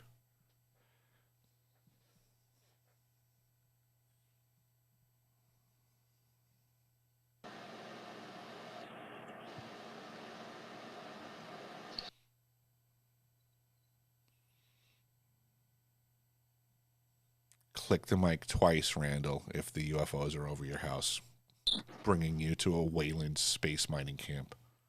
Yeah, keep that in mind. I'll have to bring a few souvenirs with me, I suppose, maybe from Earth. I probably won't be back. Bring a guitar with you. Yeah. Get yourself a gig on Friday nights at the Wayland watering hole. Space bar, yeah. Oh my God.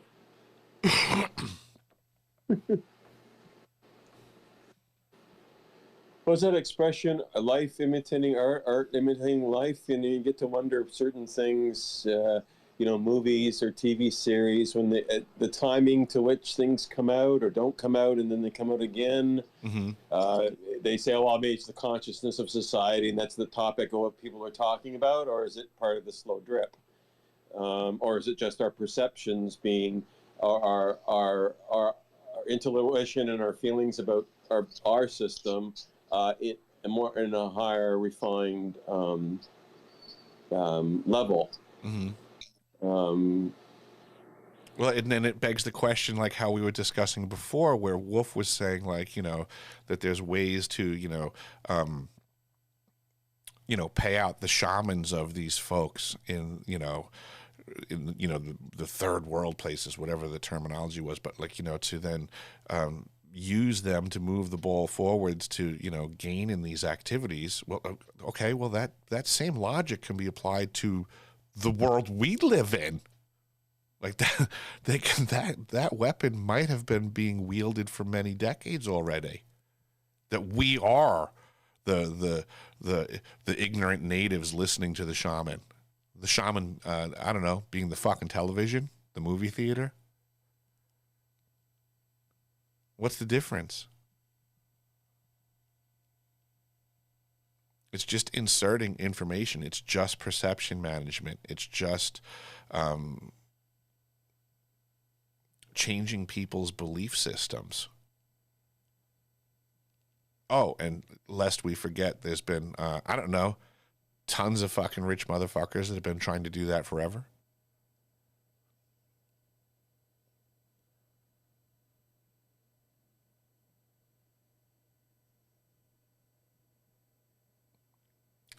I've been saying forever that, how do I put this? That, oh,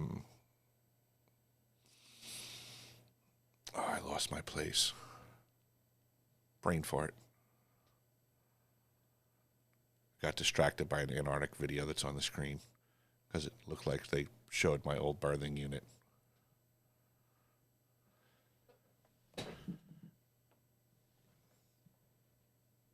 What the heck were we just saying? That just blew my mind seeing that image again.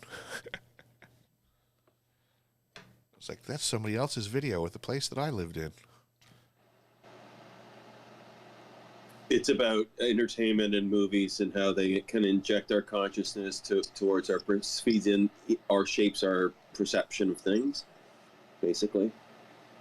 Oh, yes. That this could have been inculcated in other capacities. That we're just being... Oh, that's what it was. The rich people and their investment into our world. That the mass media is wholly corrupted. Nobody argues that. Right? But then if you say the internet is part of the mass media, everybody gets pissed off. Yeah. And then looking backwards, I would say the mass media has always been wholly corrupted. And we just have to start paying attention to what was the mass media of old. Yeah. And then consider how much those people suffered under the same level of corruption and manipulation through the mass media.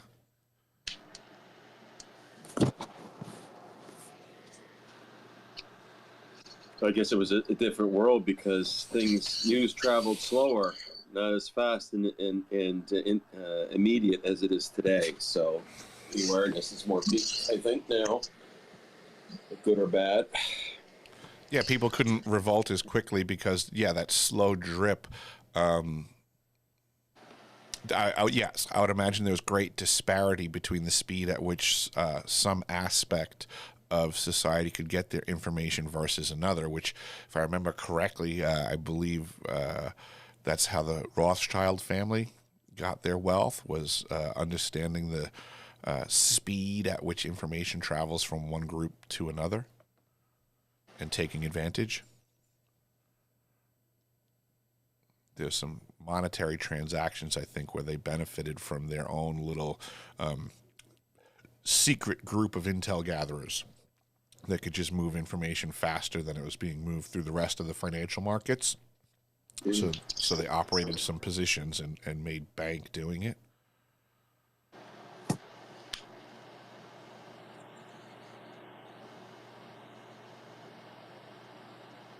So for that time, they were ahead of their time in terms of their contemporaries, I suppose. Yes, that would be the concept. And like AI is to us in present state, I think.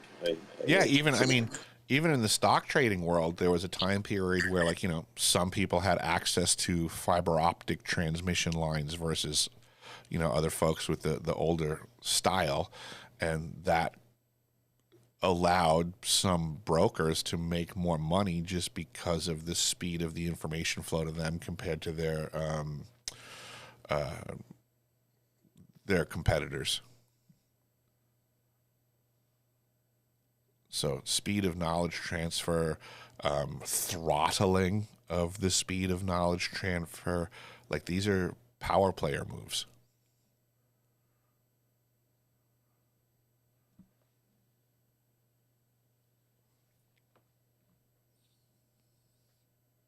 I mean, we've heard knowledge is power. Yeah. Speed of dissemination. Knowing when, like, I look at the stock market, like, these are my observations, right? This is my opinion of watching things through the years. Stock prices seem to always go up over time if left alone. That's what it appears to be, right? Things go up, they go up, they go up, go up, go up, go up. And then eventually they go down drastically, but then they go up again. So to me, I mean, the power move would be having the ability to make it fall.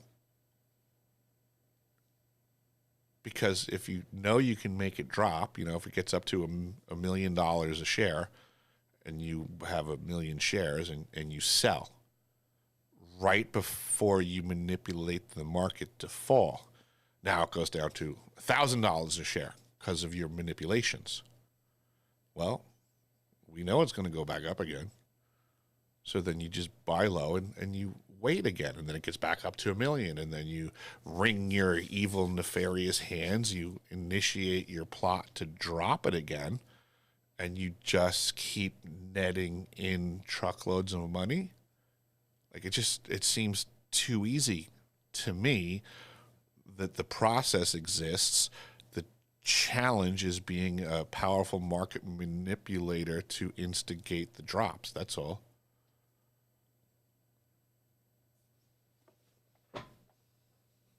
And I guess that parallels to how information is disseminated and or controlled. Mm-hmm. Just generally speaking, right? Yeah, absolutely. Remember when Elon Musk went on Joe Rogan? Yeah. Remember he smoked a doob with Joe Rogan? Yep, I do. Did you know that made his stock plummet? Huh. One action, yeah. And then it went back up again. Go figure. Huh. Is it possible that was contrived? Yeah. Hey, you're going to go on the biggest show. Do something, anything, that'll make the stock fall. Something. Right? Could that have been a market manipulation? Yeah, it makes you wonder, doesn't it? Yeah. Things that make you go, I'm sure you remember that song, Randall. Oh, yeah, thank you very much. I do, yes. You're not too far behind because you brought it up. Exactly, yeah. We used to joke about that in boot camp. How is it, we had we had garbage cans around that everything had to be inspection ready. So we had like garbage cans around that you couldn't put garbage in. We had desks around that you couldn't use. So that was like on the list of things. We're like, things that make you go, And then the other song that we would do was Question. Why is it? Do you remember that song? We would do that one too. Like, question, why is it we got all these garbage cans around that we can't put garbage in them? Oh yeah.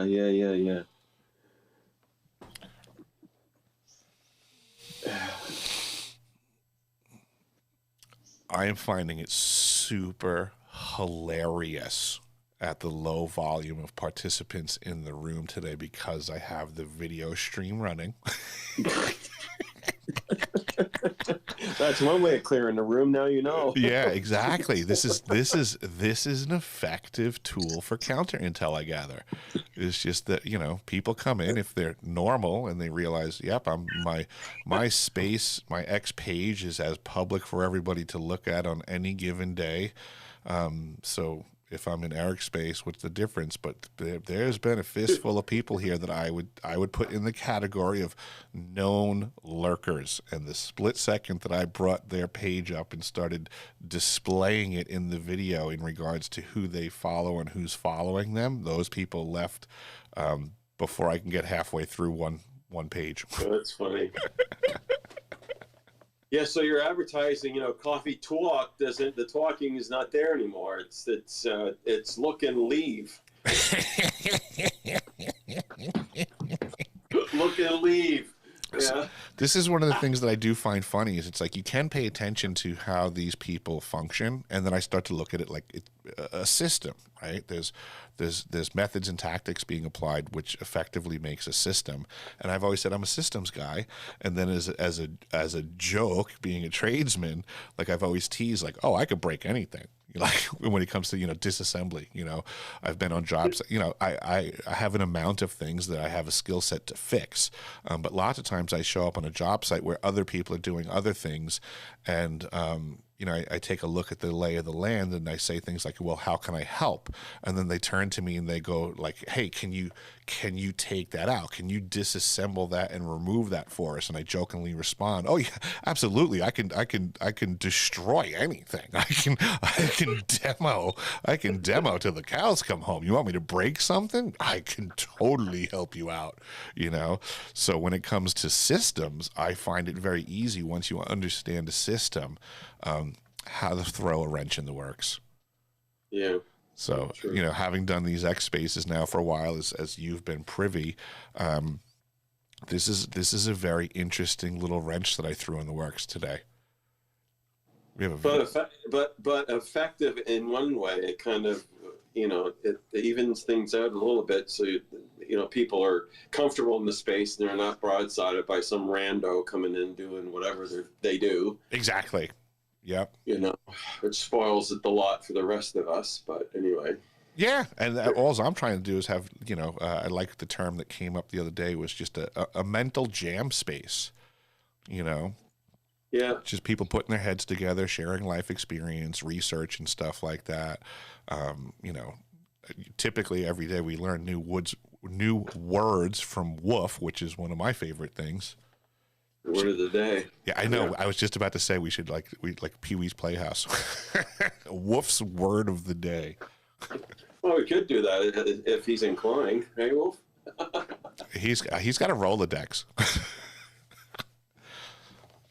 I think sometimes he sits there at night with I forget how he puts it, a couple fingers of whiskey, or I'm not familiar with that term, but yeah, I sometimes imagine him brooding like, what word will I inject in the conversation tomorrow to twist their minds? Well, I used to use fingers to measure. I didn't, and in my younger days, I just eyeballed it, which is a dangerous thing after your third drink. I knew they measured horses in hands, but the whole idea of measuring drinks in fingers to me is new and kind of funny. Yeah. Yeah. If you just hold, if you look at your whiskey glass, right, and how much liquid is in there, you just hold 1, 2, or 3 fingers, right? You decide how deep you go. Bigger the glass, you know. Yeah, I mean, it makes logical sense. It's a new form of measurement, and the thing that's cracking me up is it's coming from a Canadian, because I've always heard people tease Americans for what we will choose to use as units of measure. You know, like it was 3 giraffes tall, stuff like that. That was easy. That button has been sequestered somewhere in the house. There you go. Did you see the news about Canada's former finance minister and deputy prime minister? Her name is Chrystia Freeland. Yes, being appointed a special advisor on economic development for Zelensky in Ukraine. Yeah, oh no! I saw that and I thought I fell off the chair there. I said, "Wow." doesn't I think it can get weirder. Complete World Economic Forum penetration. Mark Carney, Chrystia Freeland, Justin Trudeau. Yeah. It couldn't be any more blatant. Yeah. Hey, I never asked you guys. What are Wolf and Randall? What are your thoughts on Paul Hellyer? Do you know anything about this guy? I think he was like your version of the DOD. He was the defense minister back in the 60s, I think, wasn't he? Oh, was that far back? I think it was, actually. Because I've seen him come publicly and make statements about UFOs and aliens and such, and I wasn't sure if you were familiar with him and the things that he has gone public about, what you might think of his credibility or anything in reality. I'm just curious what your thoughts might be on Mr. Paul Hellyer. You go ahead, Randall. I have a very kind of a peripheral kind of thing since our discussion, Eric, probably about 3 weeks ago about the Canadian contingency of all things UFO, and I did. That's the first time I actually come across his name, to be frank. Okay. Actually, it didn't, but he's kind of flipped and flopped depending on the situation. Of course, context and sources are very important, obviously, but I don't really have a lot to say other than I'm aware of his existence and the fact that he did have some interviews back in the day. I didn't know he came out recently. Oh, it wasn't even recent. He's been out for a while. Yeah. My take on Hellyer is that he's likely a useful dupe. He's not an idiot, but I think he was duped into being a narrative framing asset. Okay. Okay, I can respect that. I don't know that much about him, so yeah, it's very possible. He claimed, if you remember, a few years ago, there was a former Israeli government official that said, I know about ETs and there's a galactic federation. Paul Hellyer is the Canadian version of that. Gotcha. Okay. Yeah, he could be part of perception management and narrative control for sure. I don't believe he's in on it. I think he was likely massaged into believing that, kind of like Richard Doty did to other people. Gotcha. Yeah, he could have been manipulated.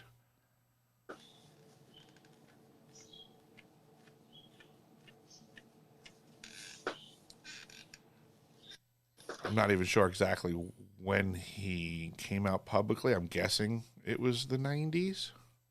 That would be my best guess. Roughly that era. It's late 80s,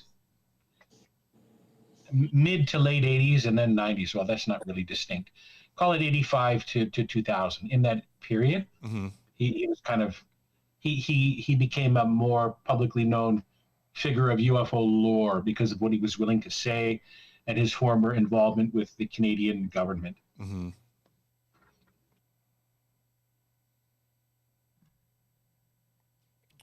Which, of course, is an extension of the British Crown. Yep.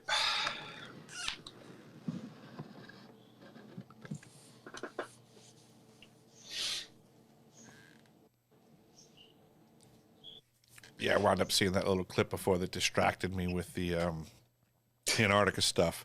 It was apparently an old clip from Linda Moulton Howe and David Adair, and they were showing some of the buildings that are referred to as James Ways in the summer camp of South Pole. And I thought they were going to show the old plumbing shop that I worked out of, but it was close but no cigar. That would have been a nice aerial to have been able to clip the video from. Eric, you must be familiar with the idea of the, well, not just you, everyone, the hot hippie chick who is partly schizoid but down to fuck and a lot of fun, and you've got to indulge her to keep the juices flowing, so to speak, right? Completely nut bar woo-woo stream of consciousness, all of our energy and everyone's connected. That's Linda Moulton Howe in my mind. She's in that lane of Fair mind. enough. Yeah, she's And, you know, part of me, I think of her like, you know, similar to how I think of like unions of old. Like back in the day, the unions had value, but now they're corrupted. So I will yield that maybe back in the day, Linda Moulton Howe was doing good research potentially, but that now she's just corrupted. And I say that from having engaged with her. Like I have spoken with her, and it was infuriating.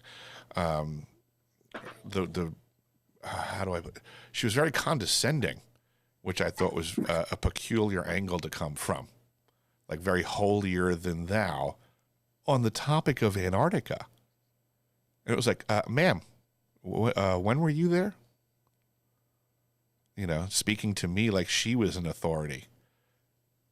But don't you know she had contact with 3 special forces operatives that found hidden pyramids, you know, with high-tech corridors and weird psychometric devices in Antarctica. Trust me, bro. I'm all too familiar with those shenanigans. This is what I was saying earlier. Like there's so much stuff being pumped out on the topic of Antarctica that's just crap to, you know, cover up what's really going on. And she's one of the parties that's being, you know, manipulated or wielded or complicit in the activity.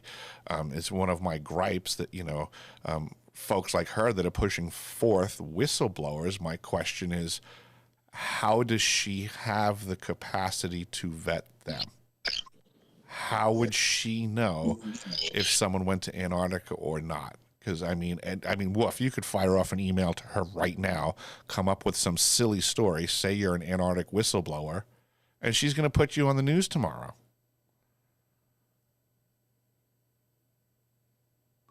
She's now at the Alex Jones stage of her run on the treadmill, just cashing in. Oh, fair enough. I could see that. Yeah, yeah. I've heard stories of what her price is to speak at events, and it blows my mind that someone cuts her that check. What's the number? I think the minimum is $6,000 to engage her for like an hour. And that's, I mean, with all expenses paid and, you know, blah, blah, blah.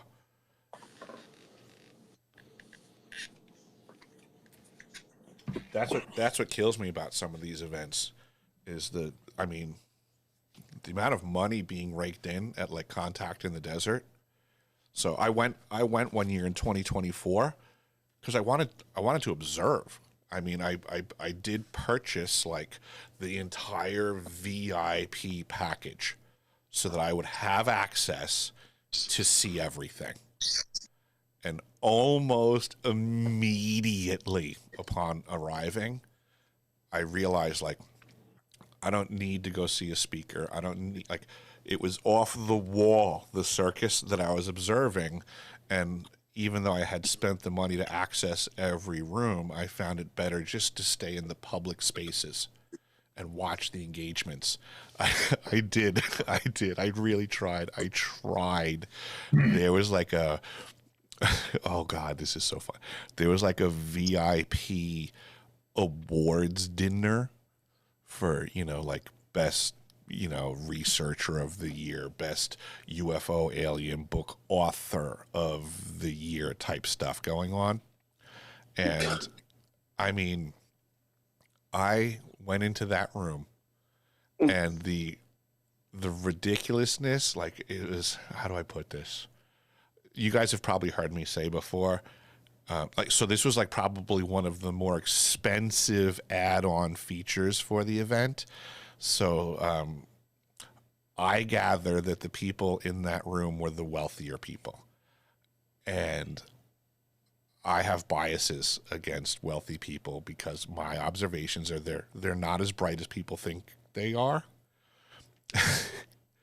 This was a buffet dinner, and watching human beings be very challenged at how to function a buffet line was agitating me. Only the best and brightest. Yeah, like it was like they couldn't figure out, like, does this spoon go for this? Like, is this spoon for the chicken or are these tongs for the soup? Like it was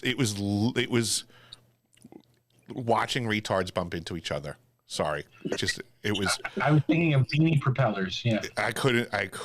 I was losing my mind in that room, and before I ran up. I got my food. I ate as fast as I could. There was knuckleheads showing up at my table.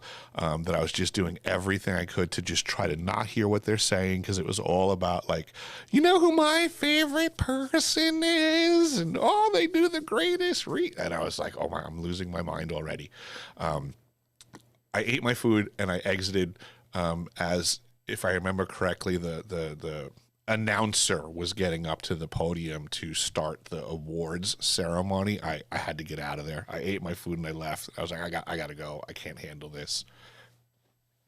I imagine, like Burning Man, there's a lot of burning genitals after one of those meetings. Yeah, potentially.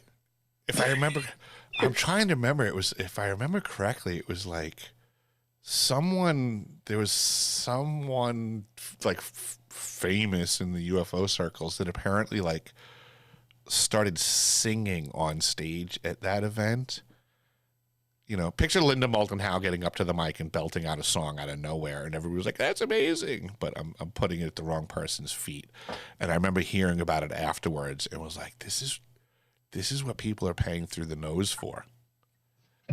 There's a cooking show on YouTube with a couple of fellows who have Down syndrome, and because of their innocence, right, a purity of spirit they have, and I'm realistic about what that means, right, compared to us. Yep. There's a certain level of charm there. Now imagine that same kind of self-blind, kind of unfettered awkwardness, but with none of the charm. That's kind of what you're describing, yeah? Yes, none of the charm. Zero charm. And yeah, like in one breath, like I can imagine that cooking show where it's, you know, through no fault of their own, they're in the position that they're in, whereas these wealthy folk, I mean, it's a chow line, folks. Like, move down the line, like grab and go, hustle up. Like, yeah, it was maddening. You know, it's just like I work in man camps in the oil field, and the roughnecks can figure it out faster. You know, like, keep the line moving, grab your stuff, move to the next position.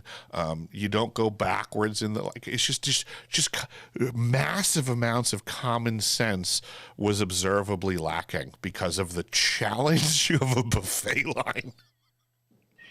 Did you witness any of them having a challenge from this point of view? Like, oh my God, Dolores, this is how these people eat? Oh, okay, just copy what they're doing and we'll get out of here soon. Was there that kind of? Oh, it wasn't. There was conversations on how, oh, like, this is quaint, this is interesting. Like, it was, yes, it was obvious that most of these people were out of their element. They were slumming it. Yes. Yeah, like getting a little chuckle. But yet still couldn't figure it out. And that was, yeah, and yeah. I mean, granted, I've mingled in all kinds of different places, but I can appreciate that I was the odd man out in that room. And it's not that I couldn't have figured it out and managed. I just didn't want to. I'm curious, were you able, to your satisfaction, observe whether or not there were any foreign intel agents there, or even domestic intel agents, anyone that you would mark as such? Oh my God, they were everywhere, Wolf.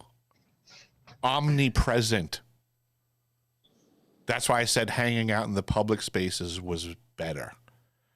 Because you saw the intermingling and the networking and who was being tapped. I mean, I can't even, the amount of engagements that I had from, people presenting themselves as a very affluent movie producer, and I'm very interested in your story. If I can just talk to you for 5 minutes, here's my business card.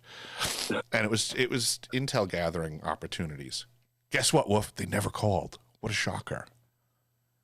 They got their little 5 minutes of intel gathering under false pretenses of, being guy in fancy shirt and tie with super cool business card and massive amounts of credentials to pile on with. It was all over the place. Kent, the dude that we were talking about earlier. I would say Kent is lying and represents a faction. Were you able to mark or otherwise maybe notice anyone noticing you observing other people? Like, did you see anyone? Did you identify anyone who identified your behavior viewing of others?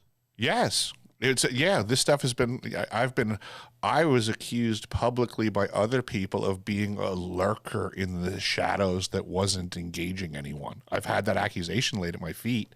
I would say that that's not accurate, that I was very engaging with everybody in my proximity. But I mean, I can be honest, the public spaces that I was in was bouncing in between the smoke pit, outside the bar area and the bar area. That was the common spaces. Those that smoked were in closer proximity to me because I was a smoker. And then I would exit that area and go grab a cocktail, come back outside. I just kept going back and forth between the two main public spaces, and was completely available to anybody that wanted to engage. And the smoke pit area was directly aside, I guess you would say, like the main promenade that everybody had to walk down to the other side of the convention area, which also had all the food. So the smoke pit was a very awesome tactical location to observe everyone from the event at one point or another. So I have a lot of people, Wolf, that support what I do, and I have a lot of people that are naysayers. So it was a really cool spot for me to sit at, that when people went by and wished they were invisible, I could smile and wave. Nice. I'm wondering if you also noted the position of any cameras or any hotel or event security lingering in that area, or maybe, you know how movie theaters have those portable posts with an extensible, a fabric seatbelt like clip that can direct people through lines. Did you notice kind of any preparation of the environment in terms of concentrating people for surveillance purposes? Well, I will go so far as that I found that a lot of people were utilizing their phones in ways that I would say were way less benign and more tactical. Okay, that's fair. Fair. So the event itself, I mean, there were certainly areas that were specifically set up, for the convention. I don't recall there being cameras per se, but I would say that there were people sitting in areas similar to myself because of the obvious traffic pattern. And I would say that I observed that there were people in those zones that were absolutely sitting there so that they could use their phones to be capturing the passing of people with great regularity and videotaping it and taking pictures. Like it was absolutely going on. It was a massive intel gathering operation for many factions. That's the way I looked at Contact, because they were factions from different I would say alphabet agencies, corporations, nation states. I mean, there was an Aussie group, a European group, the American group. It was across the board, full spectrum, factional activity, observation, and intel gathering going on. Given your and I don't mean this with disrespect, your blue collar roots, and then your contact with kind of money manager level elements of society, and you mentioned roughnecks and so on. Did you observe any working girls that were stealthy, right, highly camouflaged yet still there? You mean like full on pros? Like, well, not blatantly so, but like if you were to notice someone at, out in the oil rigs or a bar nearby, like someone who was basically not full on, but stealthily camouflaged. Anyway. Understood, but I mean, I guess my curiosity is: do you mean that that's all that they were up to? Was their singular business capacity? Yes.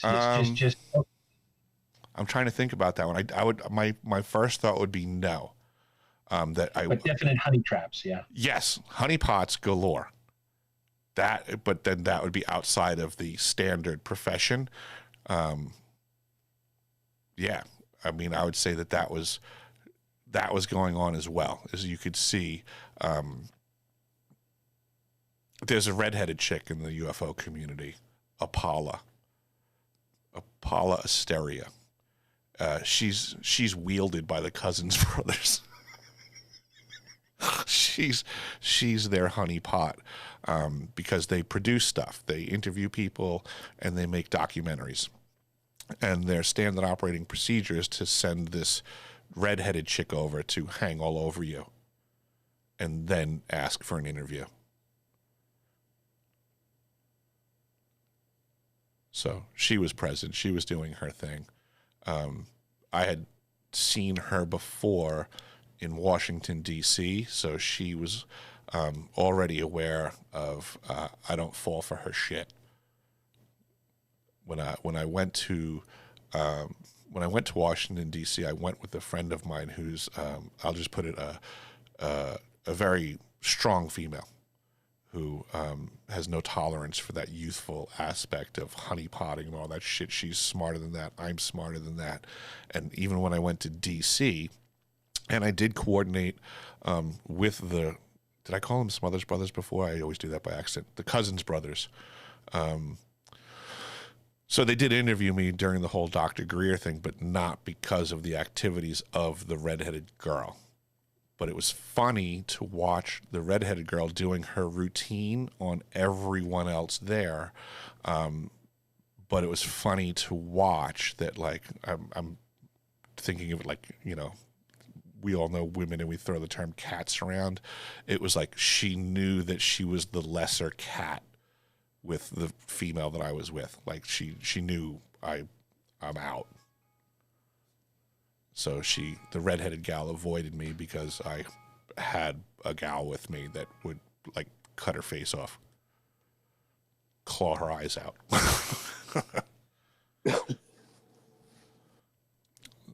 But yes, so that gal was totally working the scene at Contact as well.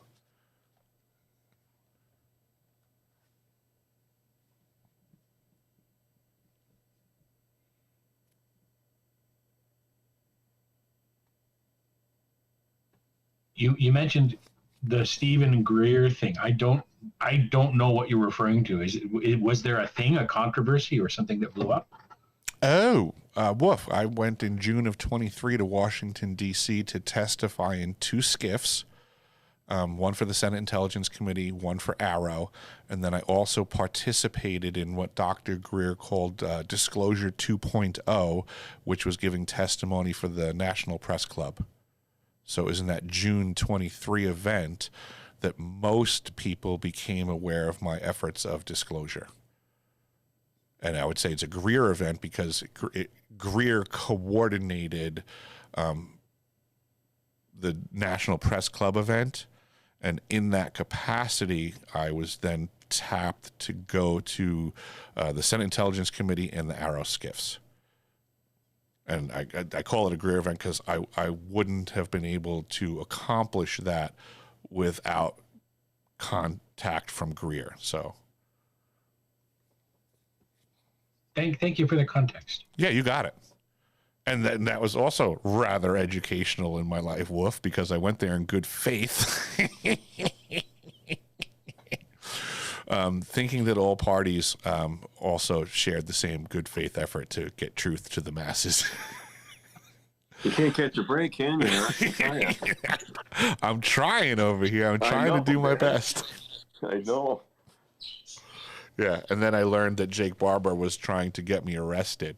You can't stay out of trouble once, can you? I'll tell you. Yep. People's children, I'll tell you. Yep. Arrested for what?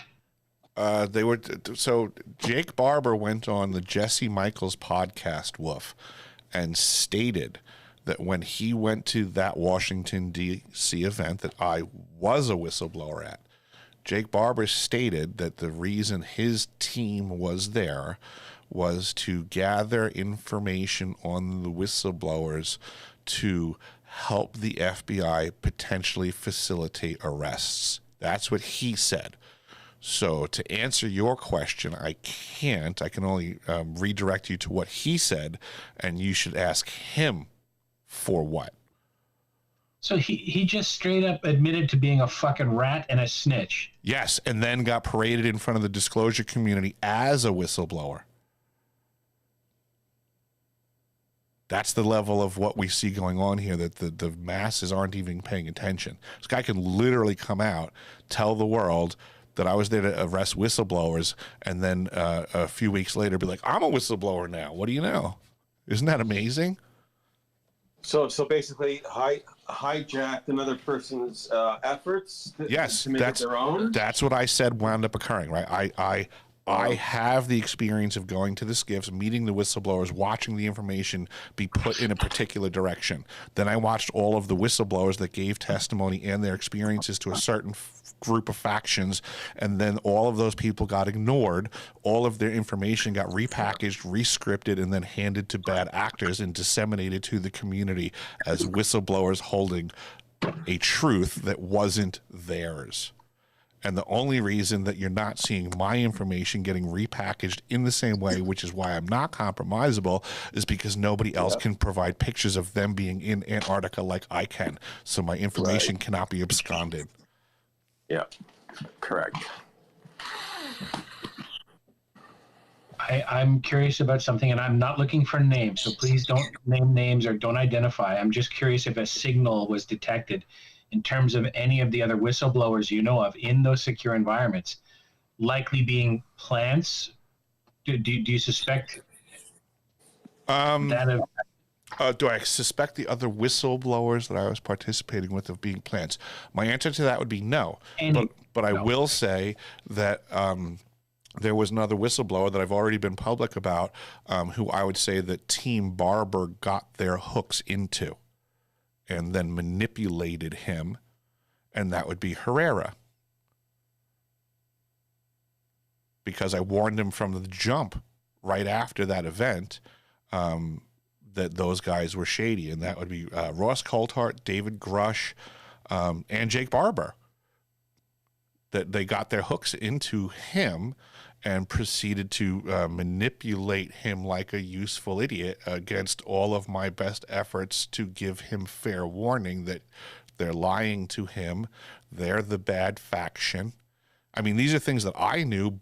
This was before Jesse Michaels had Barber on, where he made the statement that he made, which only confirmed what I already knew. Yeah, I see Michaels popping up more and more all over the place, and his show has taken a definite turn to Big Ten circus style narrative management and perception framing. You can see his early kind of grounded efforts that were quite actually enjoyable to watch, much like the Y-Files. That soft period of flirtation and seduction and interaction, and then the hard, almost record needle scratch turn to full-on McDonald's advertising, corporate commercials, production values. Oh, look, we filmed this in a Masonic hall. Never mind any of that. You know, all of those little tips. It's bold. It's contrived. I mean, that's the way. To me, it's a word that fits. These activities are very contrived. There's a lot of purpose being applied. There's a lot of massive production value going on. Like, you know, how do I put it? So, like, a lot of, how do I put this? I can appreciate that when the audience watches these shows, they're under the impression that, like, Jesse Michaels is like this, you know, guy that's doing all of this. You know, I would put in the same boat as Jesse, Julian Dory, Danny Jones. You know, they present to the public like, "Hey, I got a YouTube channel, guys. I'm just like you." You know, I record people and I put out a video, and They have massive teams behind them. These are not. It's not a guy. I agree with you. I think you're onto something there. I mentioned a little while back, a couple of weeks ago, Tommy's podcast, and Yes, I don't see that same level of production value there, but he makes no bones about the fact that he knows some of the people he's going to be talking to are going to be agents of the state. And he says, his basic attitude, I can't show you where he said this, but his general view is, you got to do your own due diligence. I'm here to just reveal information, and would you rather know or not know, right? Would you rather be able to identify them or not identify them? I think that's fair to a point, as long as he also takes a stand by applying an opinion. Because part of it to me is dangerous when we do have podcasters that are like, well, I'm just leaving it up to the audience. That to me just means I'm going to take everything, throw it in the river of the truth, and I'm going to force you to go downstream and filter it out. But at least if the person at the riverside that's engaging states, like, I wish I didn't throw that in the river of truth. Here's my opinion. I think that guy's a shady, lying Fed. Like, at least you have to apply an opinion to the situation. When I watched his show with some more regularity, he was only part way there. He himself tends to be, and I only like a show for the guests, some of the guests he has on. As a host, he's fair, but he has a younger man's rah, go. It's the American age, Monroe Doctrine. He's got that youthful nihilistic, my generation's been fucked, let's fuck them all back kind of approach. Right. And I hope he grows out of it. He could capture some wisdom as he gets older. Yeah, I feel like that's actually been partially inculcated in society, the manufacturing of that type of person. We've been wronged by the boomers. Let's screw the boomers over. Like, what? He uses that framing occasionally, but he is on record as stating, he's got no wife, he's got no kids. He was one of the first people that had Robert Malone on. Now, okay. I'm saying that because Malone is a complicated figure who you should not trust. You should parse his information. You should not trust that man at all. But he tends to basically say, look, we need public hangings for the crimes that have been committed against us. That's part of the stance, right? Yeah, that's kind of where I'm at when it comes to disclosure. I'm completely against this whole situation that's being pumped, where they're talking about amnesty, and they're trying to make it out like it's for the whistleblowers. It's not for the whistleblowers. It's a two-way street. They're selling it under amnesty for the whistleblowers, but it's what they're looking for is amnesty for the corporations, the ones that broke the laws, the ones that were hiding all of the information. That's what this push is all about, and this is kind of what I was realizing immediately in the June 23 situation in D.C. was this is all about how do we limit the liability of our legal asses. You're right about that, and one of the earliest and most effective sowers of that seed was Lou Elizondo in 2022, 2023, when he appeared on Kurt Jaimungal's show, Theories of Everything. He was a guest multiple times on that show. Yeah, this is part of. Oh, sorry. Go ahead. So this is, I would say, part of the blowback from my going to DC was how much I was impressing upon them that there are rogue factions with monopolized technologies operating without oversight. That was a big push on my part. And then, in the conversations of, well, what do we do about this? I was like, the opposite of amnesty was my opinion. Like, you start making arrests. Like, it's just standard, like, cop stuff. Like, you arrest one guy, you offer him to roll on two other people, and you just start mowing through the criminals and forcing people. Amnesty can be provided on a case-by-case basis, by getting them to roll on each other. This is police activity that's been going on forever. We don't come out with blanket amnesty for a criminal cartel to get them to speak. You start arresting people.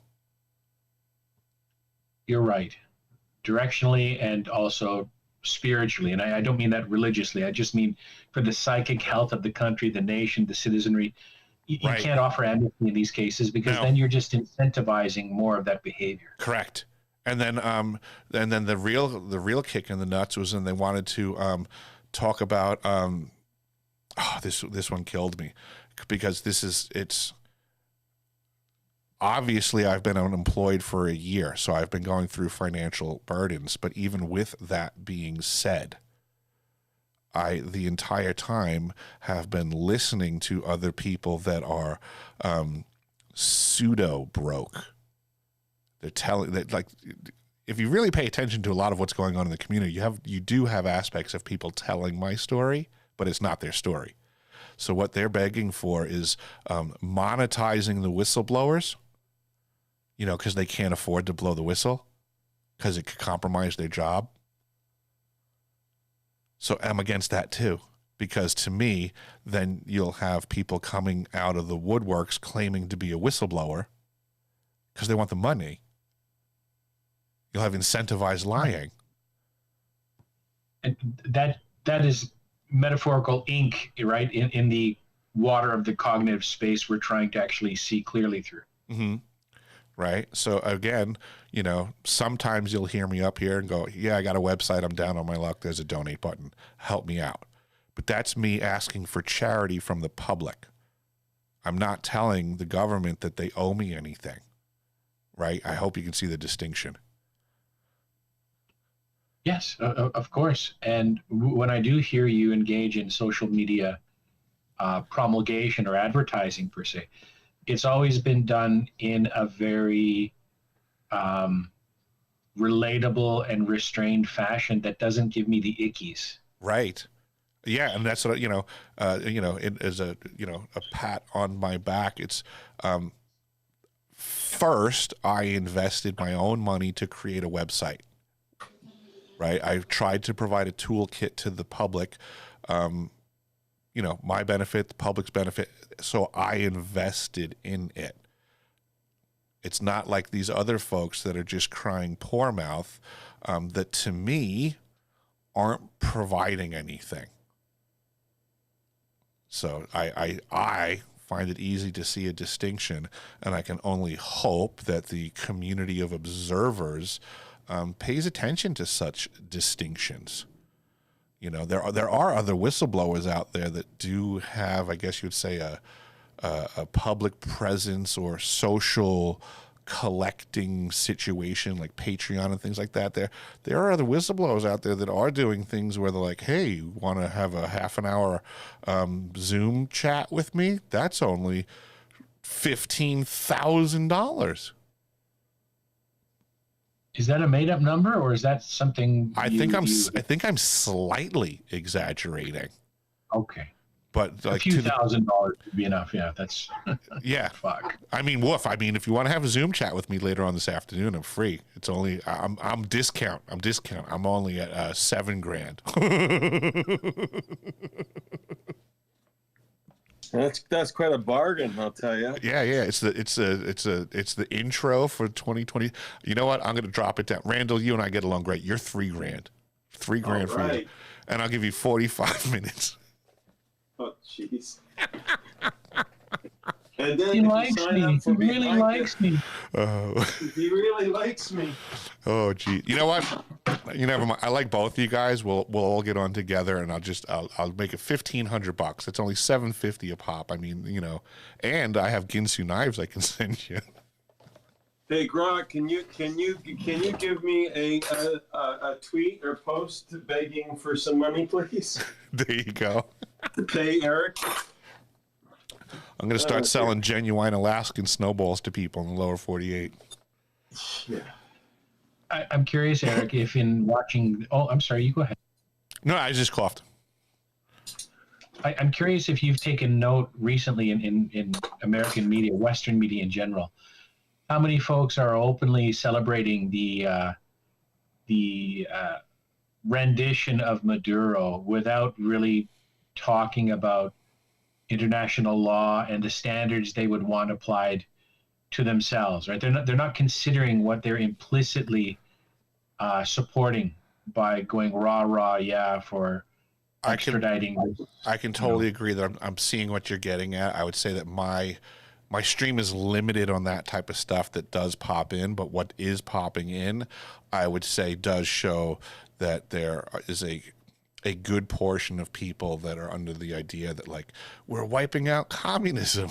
Like, it's laughable for me to say it, but yes, and that they're, I guess, kind of unaware of what should be the limitations of the nation they belong to. You know, we're not Team America, World Police. What was that movie? Fuck yeah, Team America.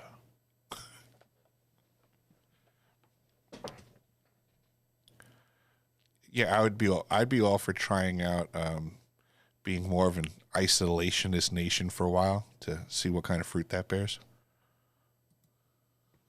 Well, that would be my preference as well, but power doesn't work that way, sadly. At least not in a nuclear world.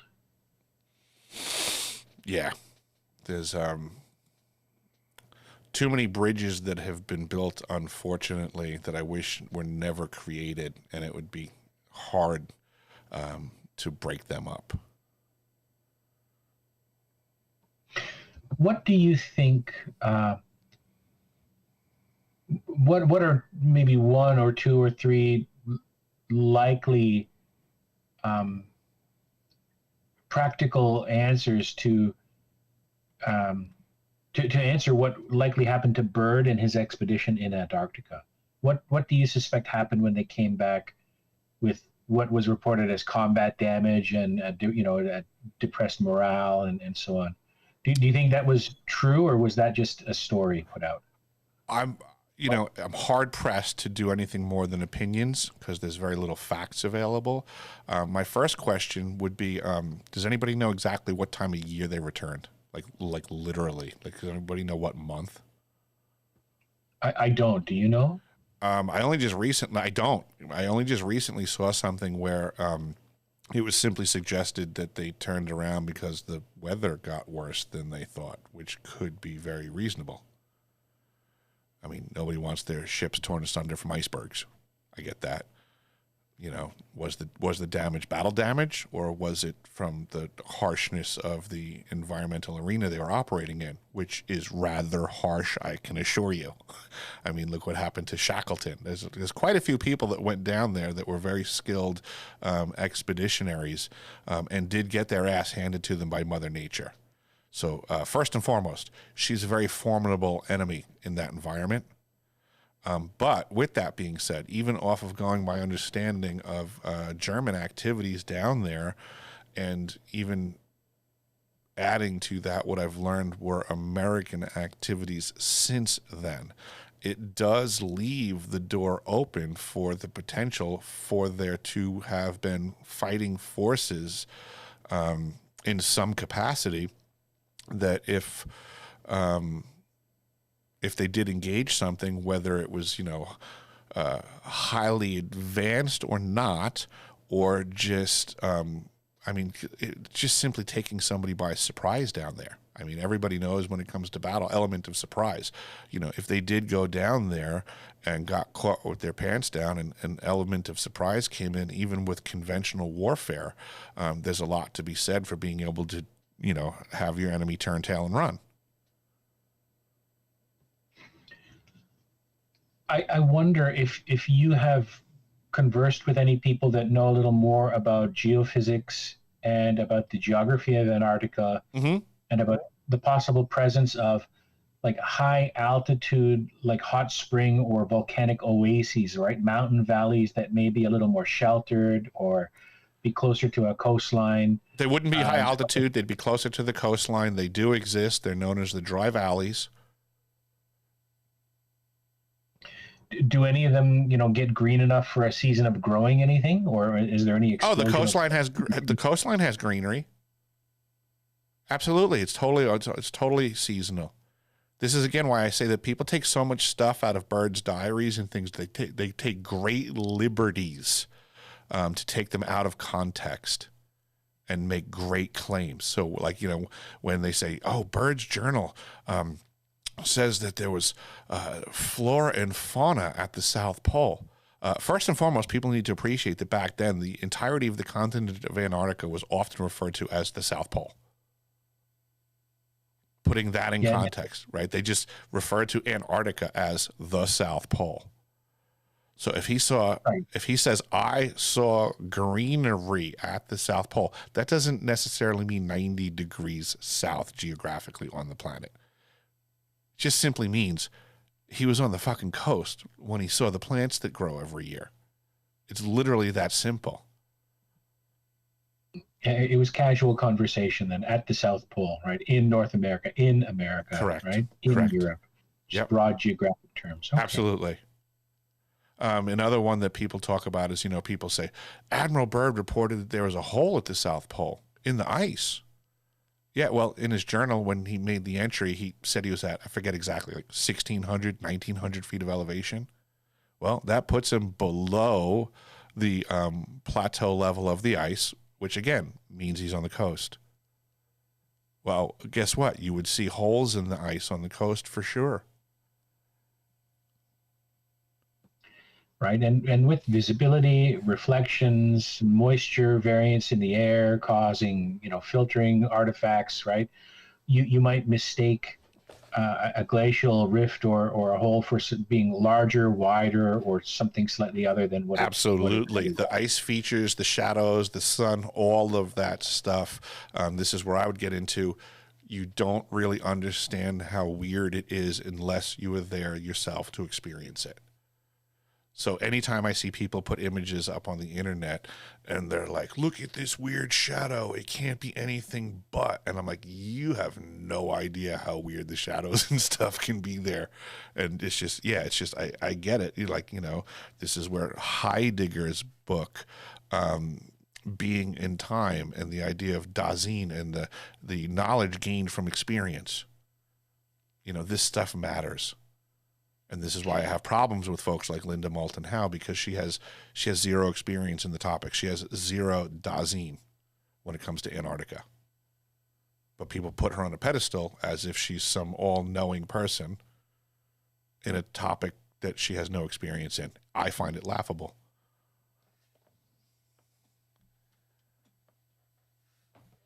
It's curious to me. I don't mean this in any deep way. Just like a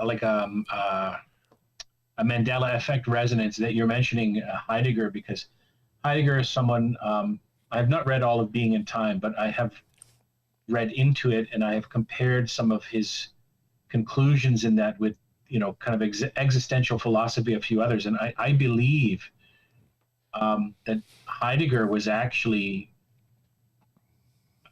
offering a public description of being and Dasein, right?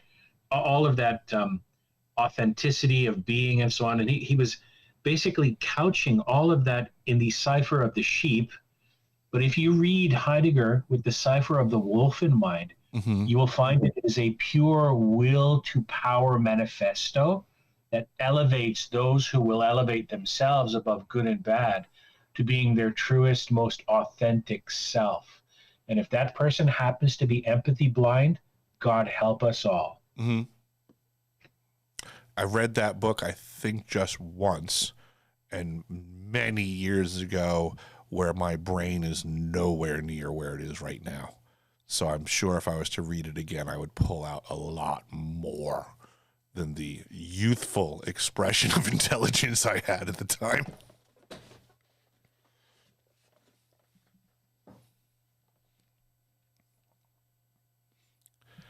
See, I can very much admit that I was a knucklehead back in the day. And I love listening to what I would call contemporary knuckleheads in their youth, thumbing their nose at the elders, because I was never that dumb. I never looked at my elders and were like, you're dumb, you're old. I feel even worse. That's been inculcated in society. The disrespect to experience blows my mind. I never came near harboring that thought. Imagine that, however, at the civilization scale, looking at our ancestors, right, of 200 years ago and even 2,000 years ago, they weren't dumb. Right. They definitely weren't dumb. Right. And if you think they were dumb, think again, look in the mirror. Whose benefit serves, whose benefit is being served by you thinking your ancestors were dumb? I look at the trade of carpentry as a good example of that. Contemporarily, there's a lot of power tools involved, but I would say that the carpenters of old were way smarter. When you look at how they joined things together, how they had to calculate the math, how they had to apply it with their bare hands, I would say carpenters of old were really smart. Just look at the woodwork.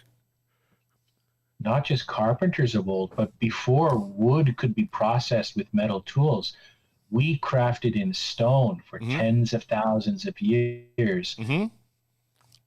Yep. With no transmission of that knowledge in written language didn't exist. So it was mastered to apprentice tradecraft. Yes. Right? Tens of thousands of years. I love looking at tradecraft and the apprenticeship and mastering program as quite the conversation. So even like when we look at like an edifice like the Cathedral of Notre Dame, how in God's good name, like if we look at tradecraft from what we know now, I mean, someone came up with the idea in their head and then had to communicate every aspect of that to every hand on the site. Were there blueprints? How were those drawn up?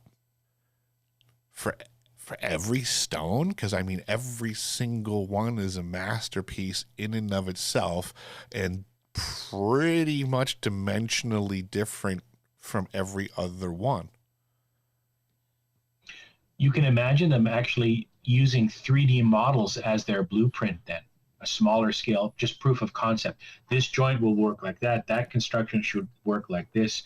And you would rely on the masters, right? The not the journeyman, but the master craftsmen and the old guys who were half blind but still had the knowledge, right? To govern that. They were essentially maybe living blueprints in that sense. In a sense, yes, I can follow that. But then in like the level of greater specificity, like it's a huge structure going up with so many individualized original pieces that, I mean, like in a way you could say, like, you would need a mechanical drawing of each item in a way to communicate to the craftsman. Like, I need you to build this timber this way because this is going to be a support for over here and it's going to connect to this block here. I took mechanical drawing and like, so now, looking at a structure like that, each of these pieces would need a draft or a conversation. And for the amount of components, it just effectively, how did the original idea get communicated to every set of hands that had to wield tools? And it's just a conversational complexity, even if it was conversational. And then even if you just switch it to brass tacks, blueprints and mechanical drawings, I mean, where are these piles of paper? Oh, I was speaking about in antiquity, right? That chain of knowledge with 3D models. You're specifically talking about the written records for the great cathedrals and so on. Mm-hmm. I imagine those are in private archives, just like most of the great art from antiquity, just like Göbekli Tepe was shut down and Gunung Padang was shut down. I would like to imagine that, but I would actually really want to know, does someone have the blueprints from the Cathedral of Notre Dame somewhere? Or any of these other edifices that were constructed? Because I question, was it done with blueprints? Or was there another modality? How did that idea get communicated to the craftsman that built it? because it's a lot of complex thought and math.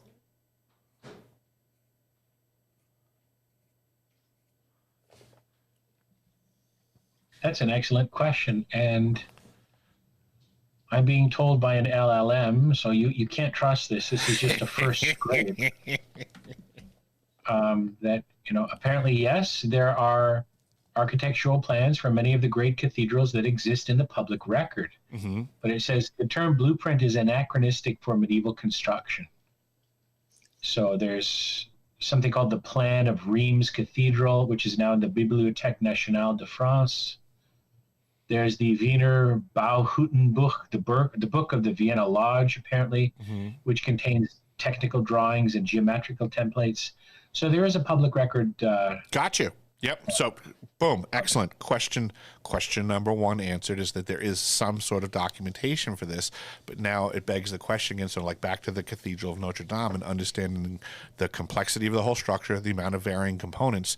So when somebody says that there are, drawings, is it 70 pages that are just showing some different artistic renditions, or are we talking about like one page, which is a mechanical drawing with a top side view, a bottom side view, an isometric angle that shows exactly how each piece should be made?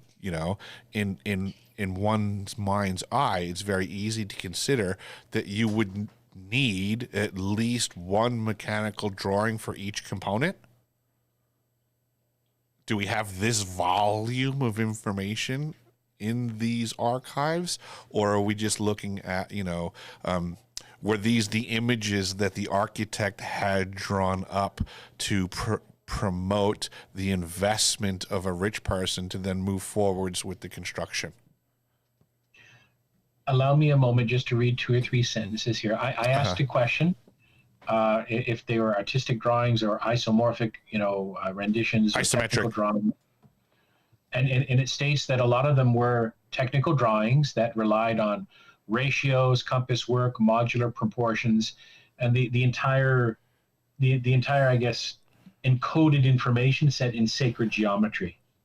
Nice. Right? Which is what Masons and others are known for. So just like Daniel and Mr. Miyagi, wax on, wax off, he was being taught technique without being taught the technique. Right.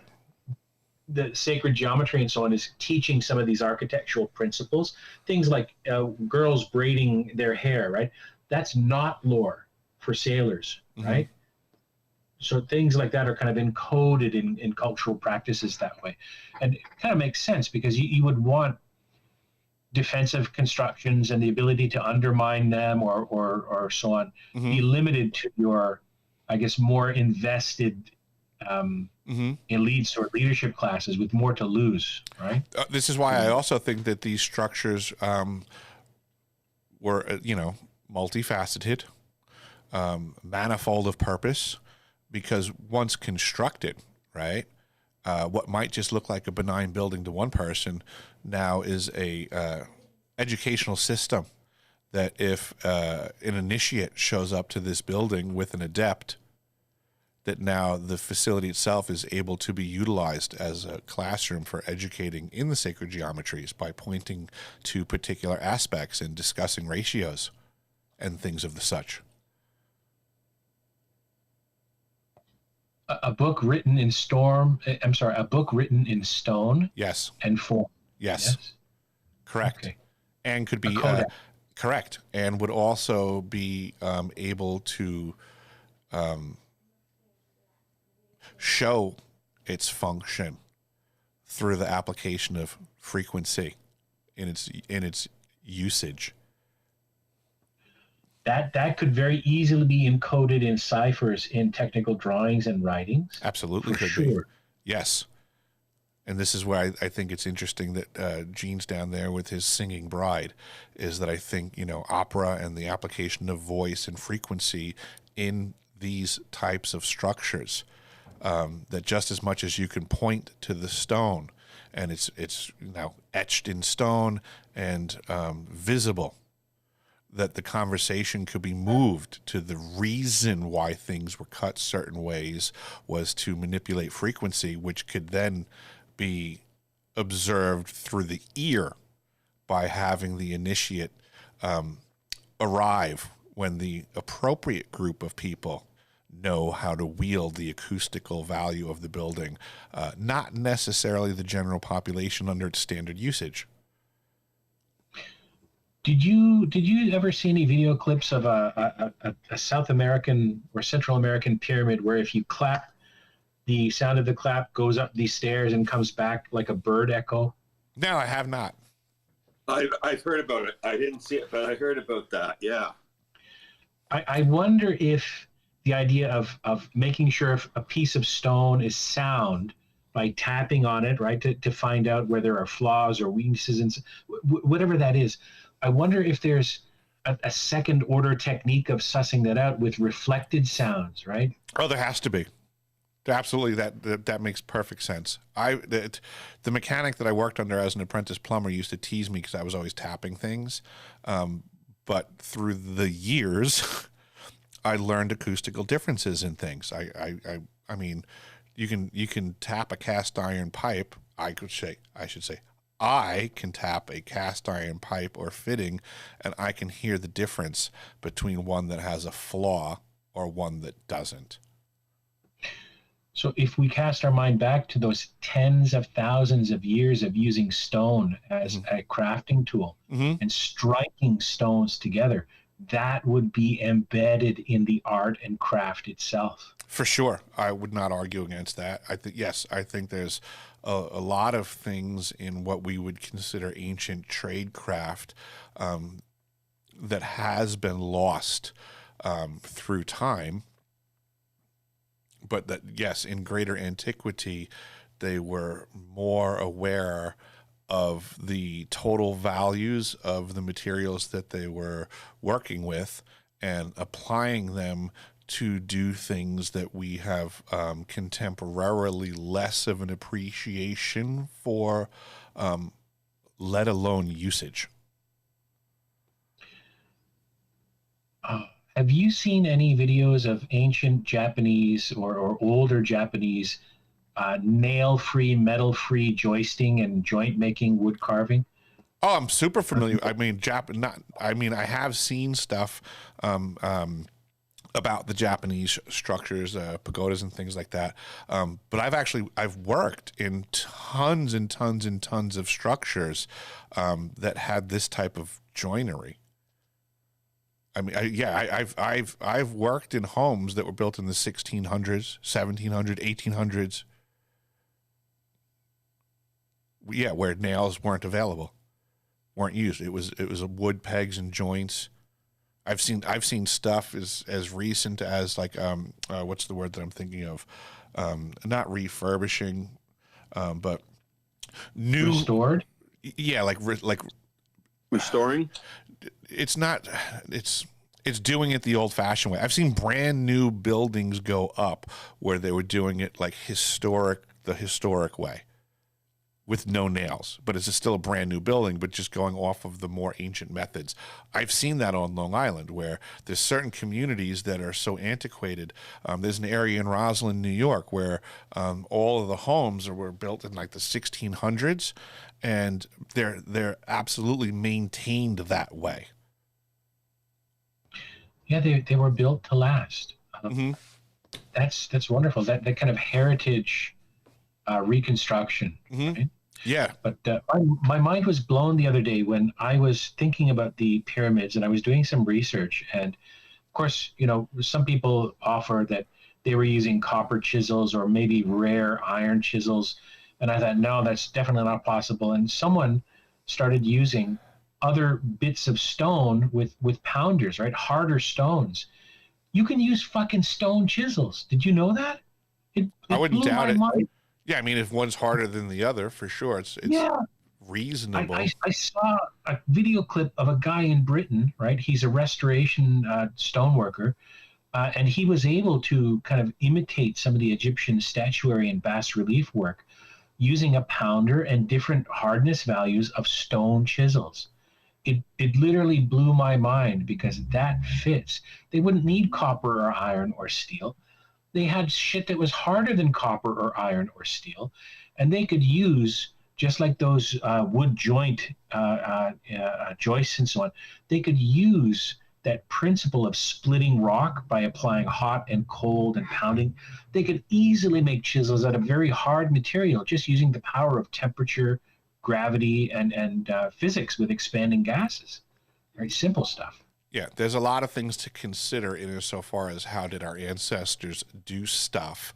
And I'm of the opinion, that we've been very deceived on how they got things done.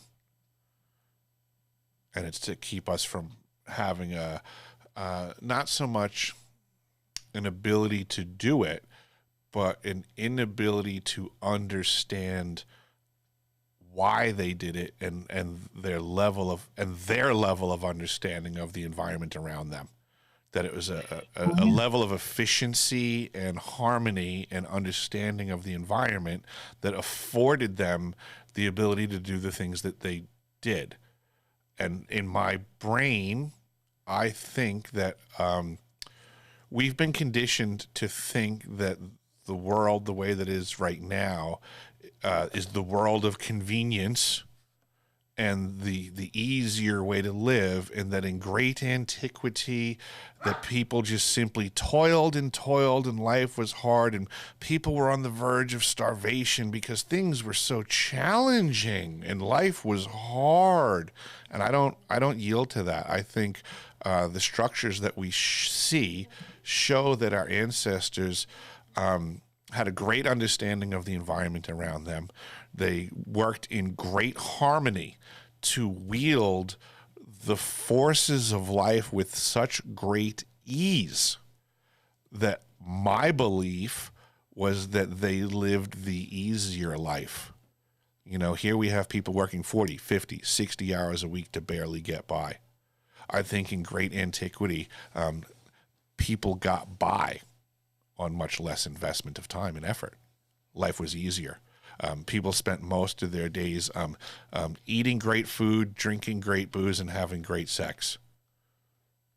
That's what life was back in the day. You were mostly recreating. The effort that it took for you to get by in life was less than what it takes to get by now. And the getting by now and the getting by then, I think the getting by then was greater. You hung out with your friends, you made a meal, you went, it's just, you built amazing edifices because you understood how. I don't yield that what we have now is better. That reminds me of a Greek proverb, which I'm paraphrasing and I'm going to butcher, but great men plant trees in whose shade they know they will never sit. Yep. They were invested in their people as a continuation in the world. Mm-hmm. Yeah, and if we took it upon ourselves to build a big stone structure that's going to last 100 or 200 years, well, we just saved the next 100 to 200 years of folks the effort of having to do that. It'll be there for them. Now they can apply their efforts to something else that goes further and further. It's just... Yeah, I think we've been very much lied to about the activities that have happened on this planet since time immemorial. Question for you. Beyond just the ability to materially, with money and so on, support a large family, there are folks who are not wealthy who do still have large families. They often live well below a comfortable mean, but they thrive in other ways, generally. But the wealthy clients you worked with in the past, did you notice that they had larger families simply as a factor of kind of building out that asset in terms of a family presence? Absolutely. Yes. Okay. Mm-hmm. Yes. That's, again, it's an interesting thing is that the powers that be, the wealthy families, there's like lines, I would say. So like, it's almost like when you get to a level of super wealth again, these are the people that are smart enough to have a compound that has a farm on it, that has their own water well. They do have a big, huge family. It's like the more traditional values exist at the higher levels of wealth, but yet they're wielding the negation of that operating from said position away from everyone else, which to me was indicative that that's the power position, is to have your own food supply, to have your own livestock, to have your own water supply, to have, like, they're self-sufficient, Wolf. It's the weirdest thing when you... Yeah.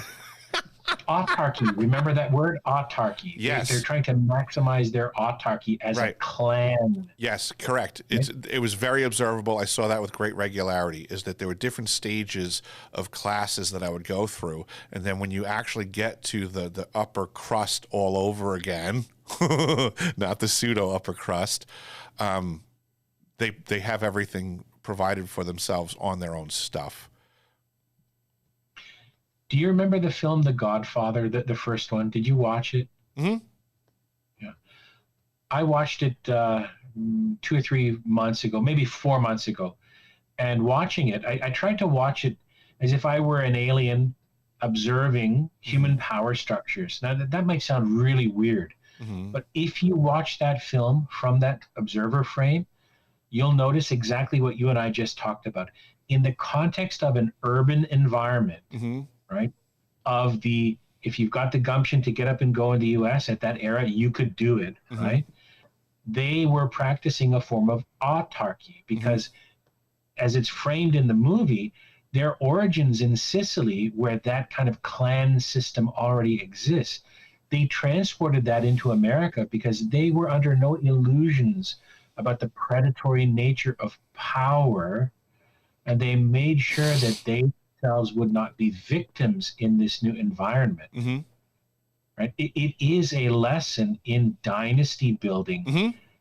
It's draped in the romance of a Robin Hood-like crime family drama, but it is a kind of a codex on film of what to do in terms of systems thinking to ensure that you and yours, the ultimate in-group that you want to prefer, your family, can survive.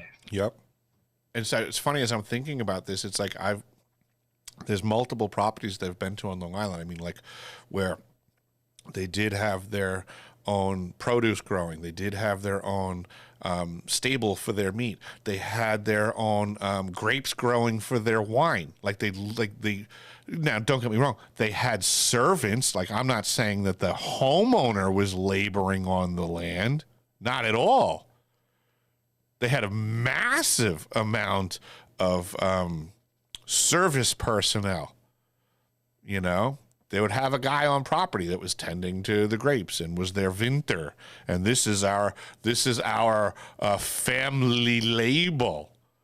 You know, so yeah, they make their own wine, but they also sell it as like, you know, here's the 6 cases a year that are available from our family label, and we give it out on holidays. And if you do a really good job of fixing my toilet, I might give you a bottle of the family label. Oh, wasn't that funny? He's not getting any more. Like, you know, this is... You're not into that wine, are you now? Yeah, you know. Yeah. But these are the environments that I was in. Like, that, like, yes, they had massive crews working their property, but that was so that they, you know, they don't go to the grocery store and get carrots. They got a guy in the yard that they're like, I need carrots. And they got a chef in the kitchen that's cooking the carrots grown off of the land. And 4 nannies, 1 for each kid. They probably had a plumber on retainer. Yeah, I kind of know that guy.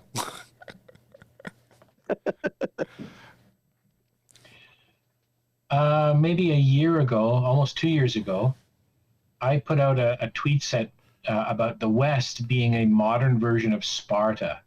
Because in Sparta, you had these Spartans themselves who existed in the warlord owner class, the Spartioi, I think that was the term. They had an entire population below them called the Helots, Helots, the Helots, who were essentially indentured slave servants. Now, young Spartans, right, when they underwent incredibly harsh trauma-based conditioning. They were martial students. They were expected to be cunning and quick-witted. Mm-hmm. They were also expected to be able to kill and murder and steal at whim. They would unleash their youths to go basically wilding. If you remember the 60 Minutes story about folks in Central Park getting, beaten by joggers, the Spartans would send their I guess men and women out, depending. I don't know about the women. They were a tough breed of their own, to go wilding on the helots, to basically strike fear and terror into their hearts. What you're describing there is a modern analog to that, without the original Spartan era's color or fabric of cruelty or tyranny. Right? They have estates and compounds where they are clearly like a Turkish effendi, a lord class, and they essentially had retainers, right? Family retainers, compounds. Oh, absolutely. Yes, I totally worked in compounds with, old school Gilded Age mansions that still had, gates and perimeter walls and gatehouses and servants' quarters. Straight up full-blown Gilded Age facilities. Like literally, the Gilded Age mansions of Long Island, I worked in most of them for their current residences, their current owners. They didn't go away. They just changed names. There's not the disparity didn't stop. It just became more private. These people learned the value of privacy. They used to be more public, right? People used to brag about the Gilded Age mansions that they built and the people in there. They're still occupied, the ones that remain, but we don't talk about who lives there anymore. That's verboten.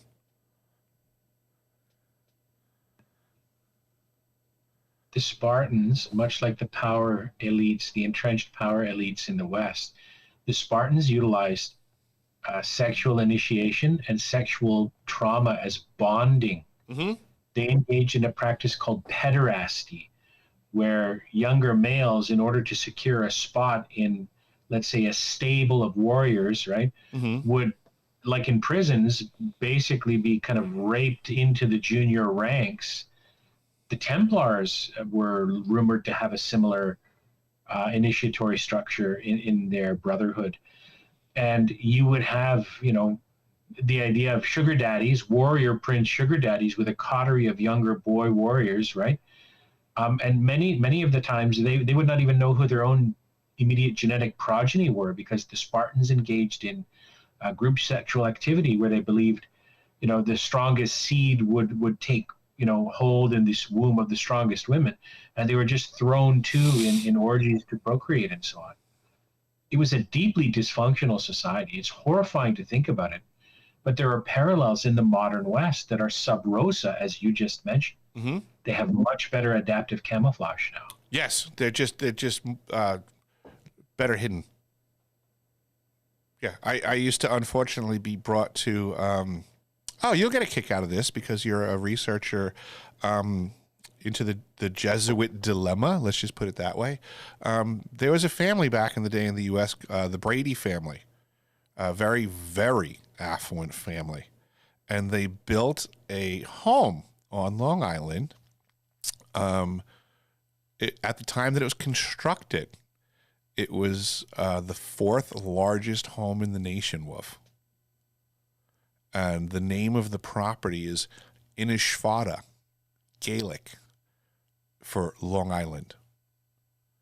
And they were, what's the word that I would say? The Brady family was like benefactors for the Jesuit group. They were funding the Jesuits. And then the property eventually got turned over to the Jesuits.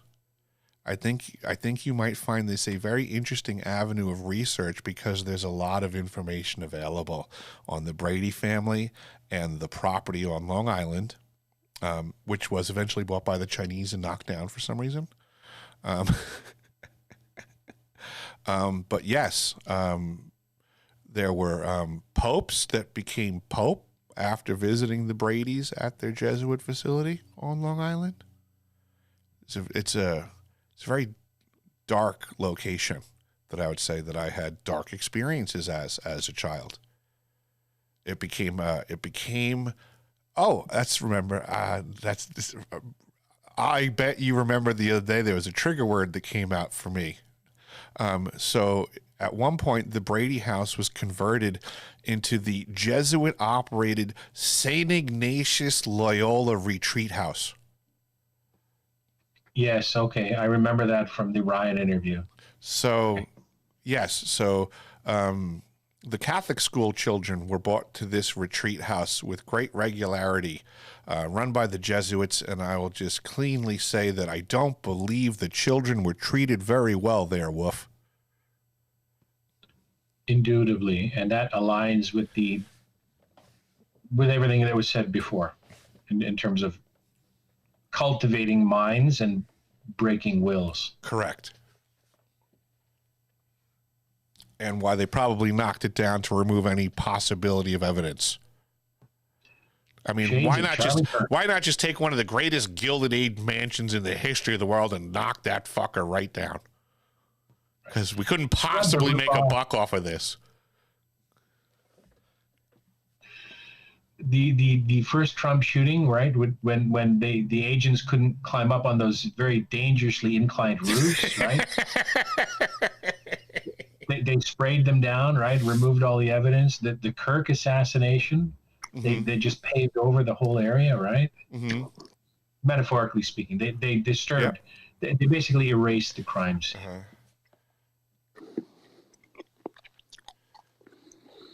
Yeah, it's just clean it all up, get it out of here. Nothing to see here.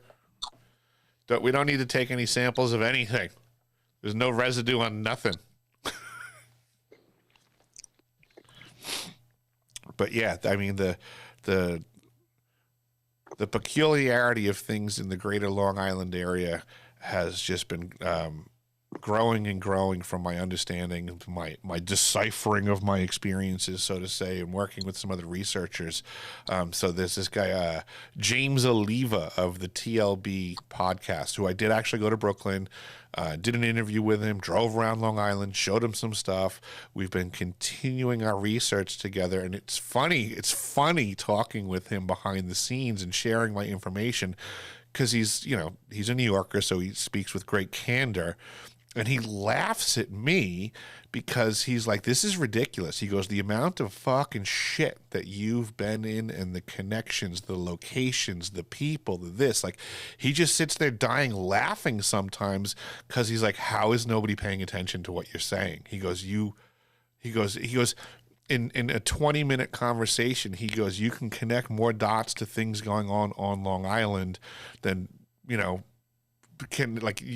you can't deny it. And it's just, a superficial depth of research, let alone like when we get into, 3.5 hour conversations where we're doing Google Earth maps and I'm going, look over here, and this connects to this, and he's pulling up Google, and this guy's connected to that guy, and that guy's connected to this guy. And oh my God, all of this information is technically immediately available for anybody that wants to do due diligence.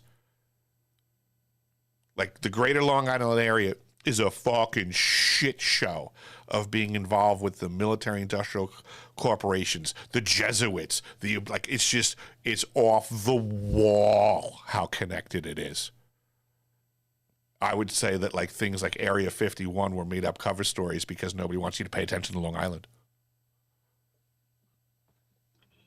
I wouldn't doubt it. I mean, it was...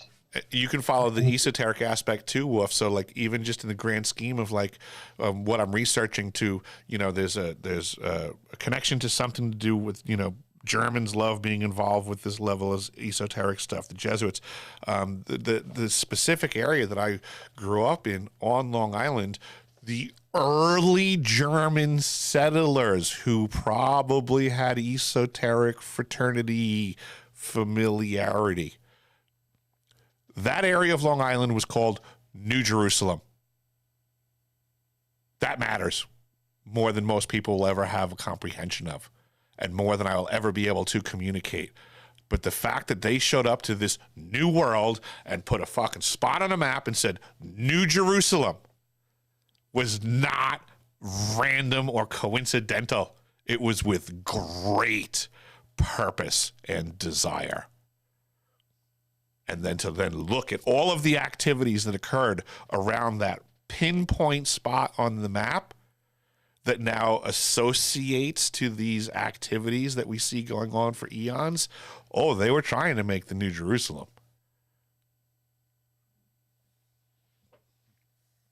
The question is, what was the Old Jerusalem? And what were they really up to?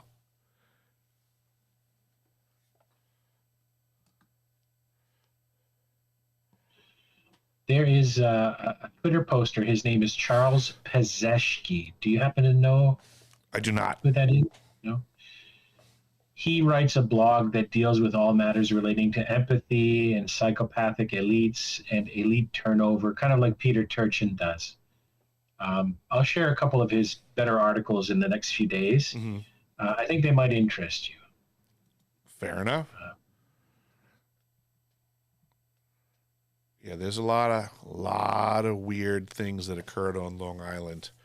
I mean, even just from the eugenics program in Cold Spring Harbor, the crazy experiments going on with Operation Paperclip scientists out of Plum Island. It's literally too much for people to digest. That people start to regurgitate the info because they're like, that it's too much. It's all of these things couldn't possibly have been going on. And it's like, no. All of that and much more. This was the superficial surface level dig.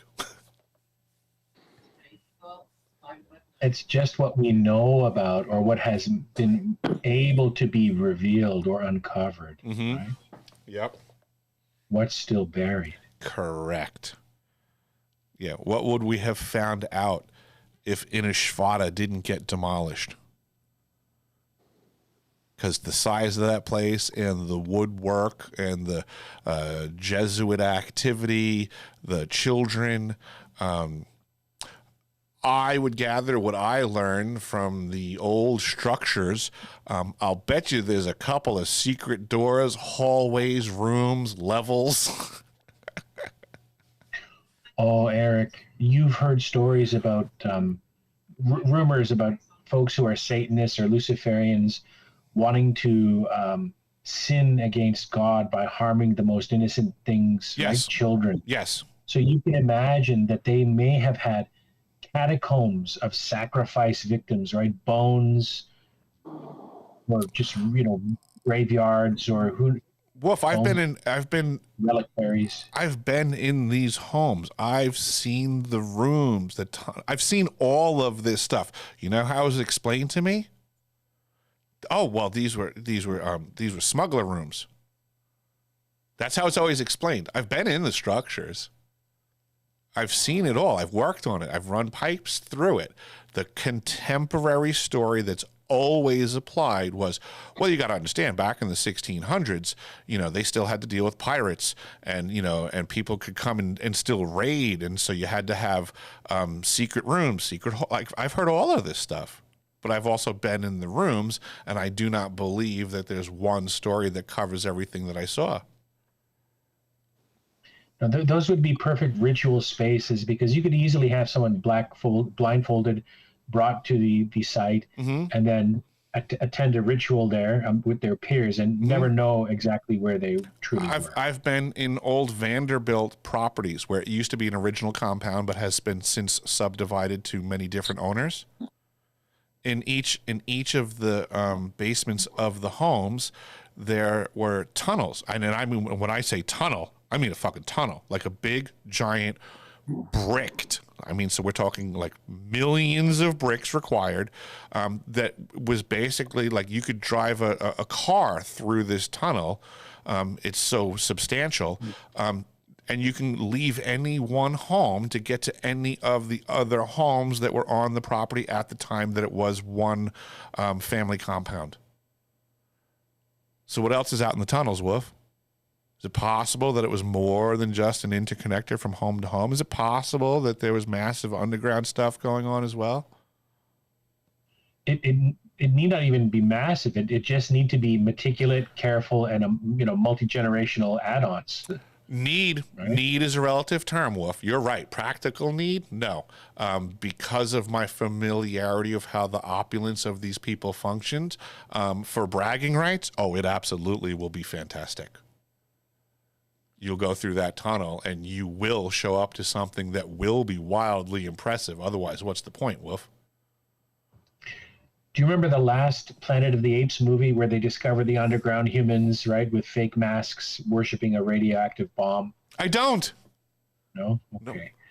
No. This makes me think of folks who have a completely compartmentalized aspect of either worship or study or experimentation, right? One of the components of switching your mindset over is the accoutrement, right? Your apron, your gloves, your glasses, your lab coat, your tool belt, whatever. So literally by entering these spaces, you could effect a compartmentalization change in the operant personality or the dominant personality directing that person. Yes. And when you come from generations of family that live in such type of compounds and systems, how do I put this? So we were talking earlier about taking, and I'm gonna throw terms around here loosely, just for sake of conversation. Not that I support the application of these terms, but it just makes the conversation move more smoothly. You can take savages out of the jungle and raise them up and say we're helping them. Oh, look at what we're doing, right? And they can be manipulated and trained, let's say. My experience with dealing with families that generationally live on compounds, their children were trained that outside the compound is savagery. They believe it. A few years ago, maybe 10 or so years ago, there was an M. Night Shyamalan movie about folks living in a village in the woods with monsters that would come and keep them kind of bounded to their village area. And at the end of the movie, you find out that it's just a bunch of wealthy kind of social engineers trying to conduct a live experiment, so much so they invested their own flesh and blood in it. And they were in a very large compound somewhere in upstate New York, and they had engineered no-fly zones, right? They were in areas where they would be blind to that sort of activity. Oh, my God. Joaquin Phoenix was in the film. I need to see this movie. I'll get the details for you. Hold on. Oh, my God. Yeah. Oh my goodness. Wolf, sometimes I wondered if the facilities that I was at, if the hired help knew there was anything off the compound.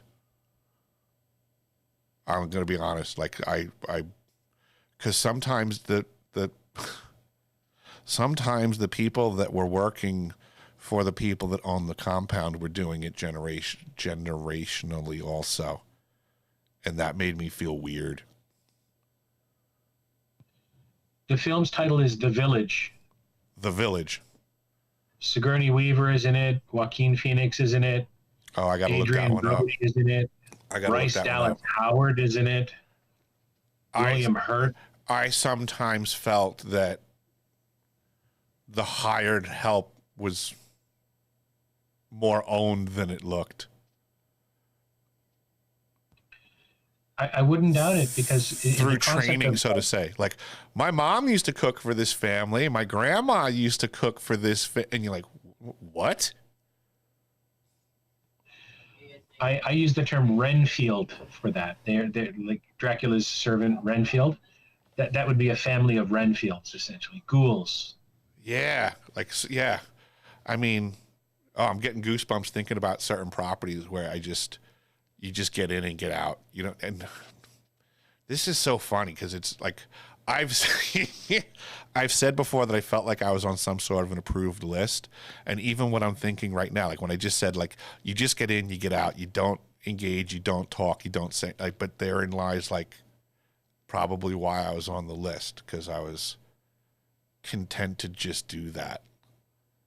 Like, don't look around, don't ask questions. You don't want to know. Like that's where my brain was at the time in my youth. I was servicing these homes. I mean, I was very skilled in my trade at an early age compared to most people when you relate it to years. But then with that being said, I was very naive to a lot of the way the rest of the world works. So when I was in my early 20s, my early to mid 20s, I was in these Gilded Age compound multi-generational families, and yes, I just wanted to have blinders on. I have an acquaintance. I won't identify the person, but they worked in the financial services sector, and they had a similar level of contact that you're describing. So they had the context. They have the context to understand what you're saying from that touch upon the world of the truly elite and wealthy. And one thing that this person stressed to us was that privacy, as we understand it, is a non-negotiable for these families. Right. They know the value of privacy. Right. They actually, I absolutely know that to be true. That to them, it's almost priceless. Like, I know that they spend, like, we think of privacy as something that you don't spend money on. Like, we don't, like, it's just a matter of, like, well, how much info do you put out? And that's how you control your privacy. For them, privacy is something that's invested in and heartily. Like, it's literally in their budget. They pay money to maintain privacy. Vast fortunes. Not only that. Oh, go ahead. Yeah, just that they you won't see their name in the news. So, like, I remember I had said one time one of my customers was selling their home to Rupert Murdoch, somebody whose name is in the news. He's public, so therefore he's not wealthy. But he was buying a home from my customer, the Van Markensteins, who are not in the news. And Rupert Murdoch was going to live in this home on Long Island as his primary residence, and the news was awash talking about Rupert Murdoch and how cool it is that he's so rich, he's going to have his new primary residence going to be right here on the Gold Coast of Long Island because he's so rich. I was working in the Van Markenstein's home as they were reading these headlines and laughing at him because their name's not in the article, and to them, this home was one of many summer homes around the world that they may utilize that summer or may not. It's a nothing property to them because they're actually wealthy. They were like, live here year round. That Rupert, he's so silly. He wants to live in our summer home all the time.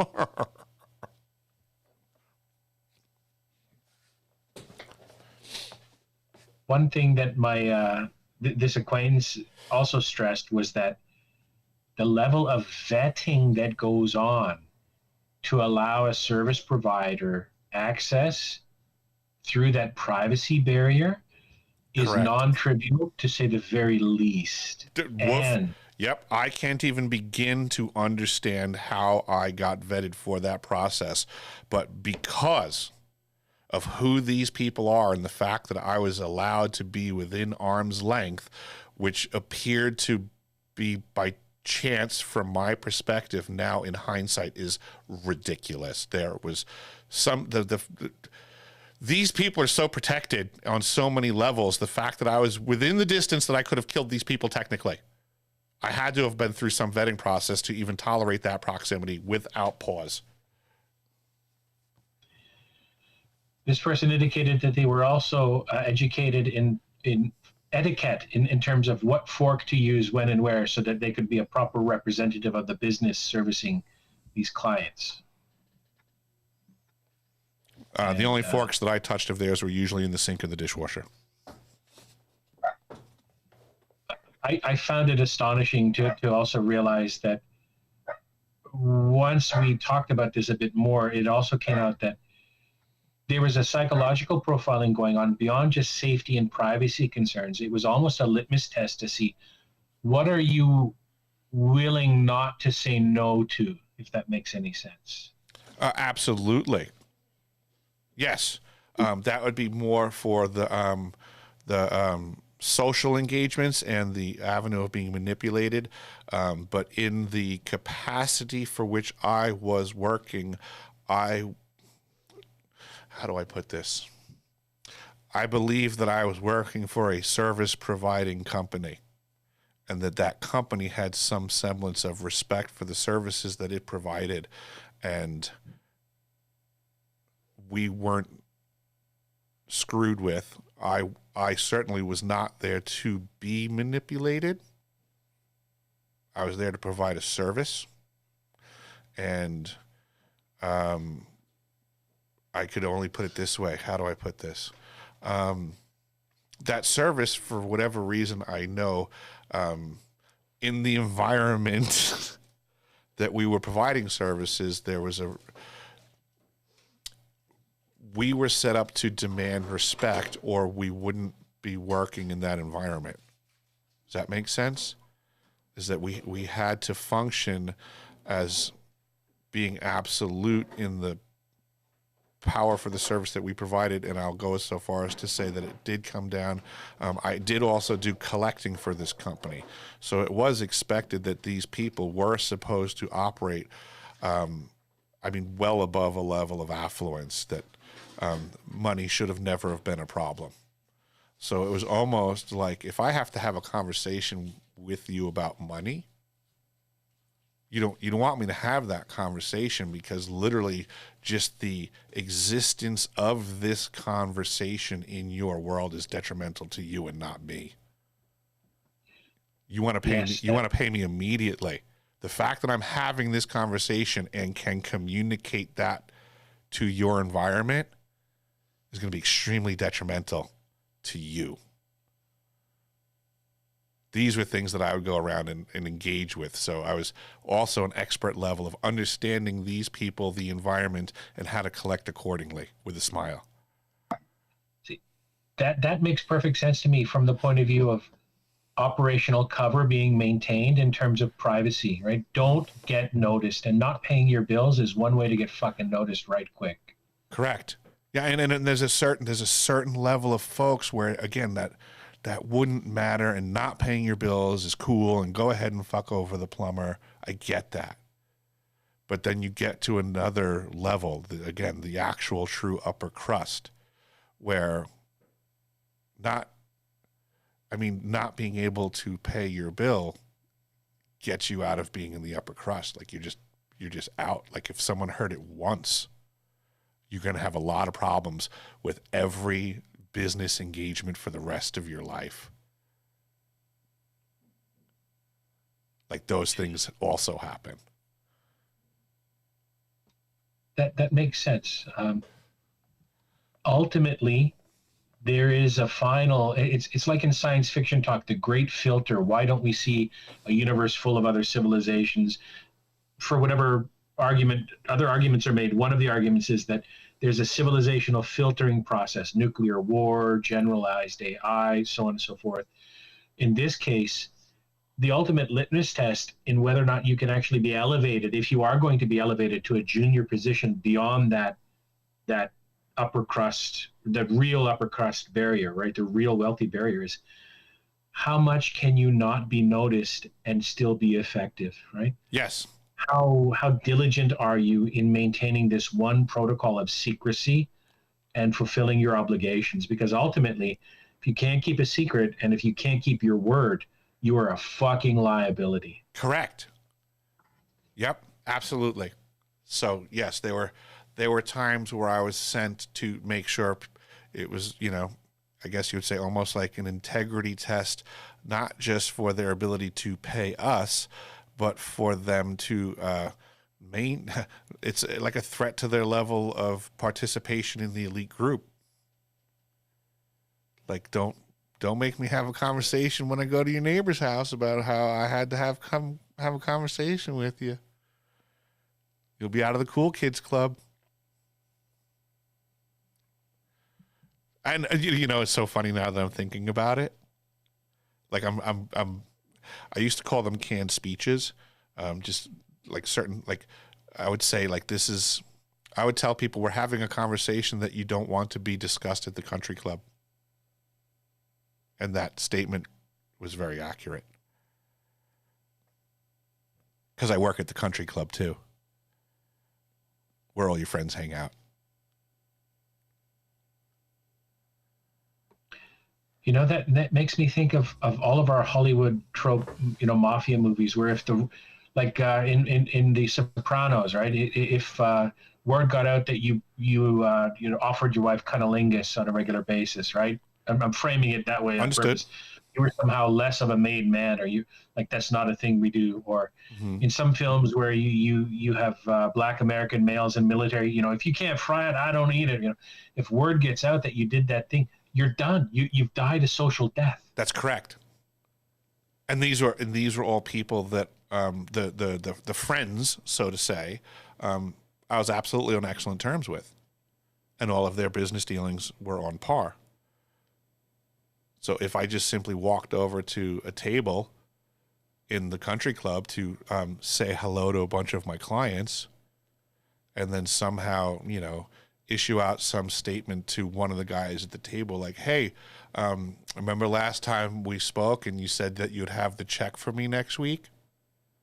We still didn't get it. Like, just a simple statement like that made public, that guy's fucking ruined.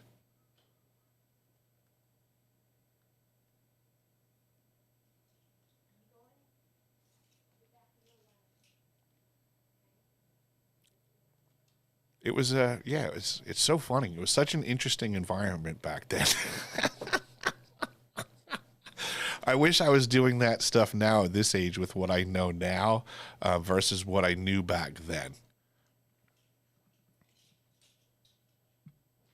Oh, but I see Wolf might have glitched out. Let me pull him back up. Bum, bum, bum, bum. Yeah, back then I just felt like a very empowered, bold youth that was just doing right by my boss with a great understanding of the lay of the land.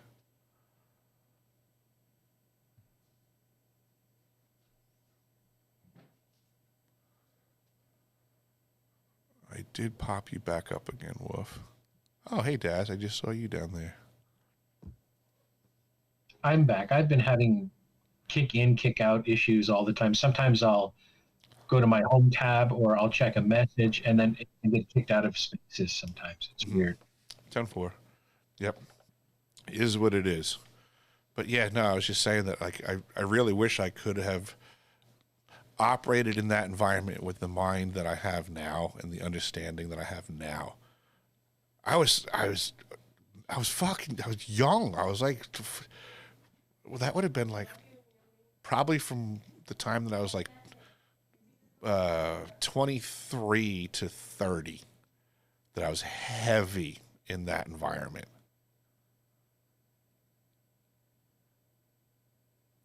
What the heck? I didn't know anything back then. I'm curious. In whatever circle existed of tradespeople who were similarly vetted, were there any older hands or was it primarily younger fellows?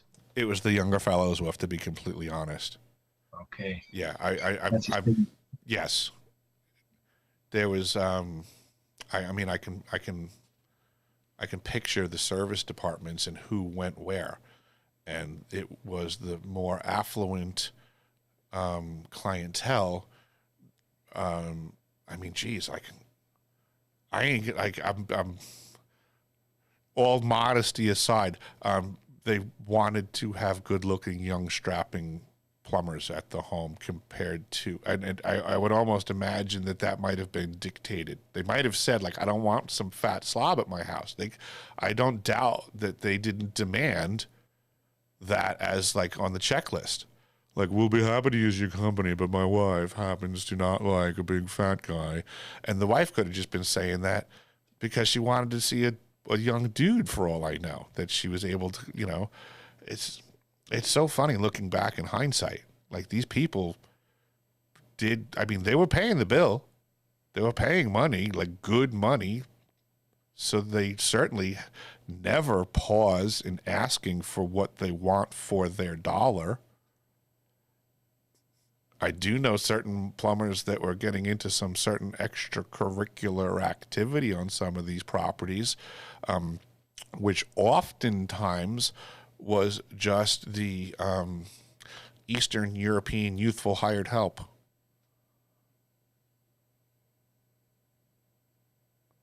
Sometimes the family members, but mostly just the hired help, because again, there was like, massive amounts of people tending to these places. There were servants' quarters that were mansions. Like you would have loved to have lived in any of the servants' quarters buildings at some of the compound properties and or the country clubs that serviced these people. You want to talk about youthful stuff? I mean, there were country clubs that I worked at where there was mansions converted into dormitory quarters for the hundreds of young Russian girls that they had servicing the country club that were imported. That I would go have to work the dormitories and show up to spend a half a day, going into, each bedroom was converted to have 6 beds in it, and there'd be a bathroom for that bedroom. And then I would go from, berthing compartment to berthing compartment to berthing compartment, making miscellaneous repairs for the country club, and albeit like fun, but semi-annoying. I was married at the time.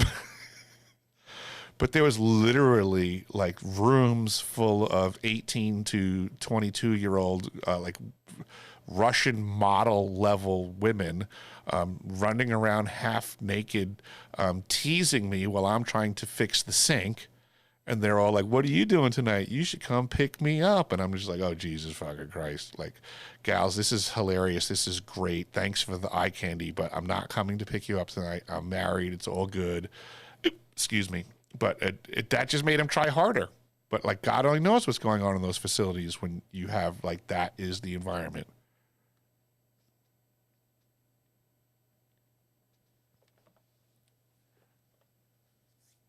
I know guys that would go back at night to the main road where the driveway to the country club was. Like, I know dudes that would go pick them up and take them out for the night.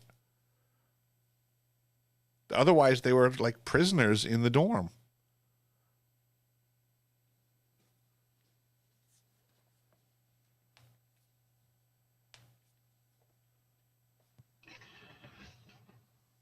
I wonder when you said birthing, I immediately thought, of course, of the word birth, like giving birth, but then I clicked and realized you meant housing. With right? an E, like, yes, yes. Birthing, not birthing.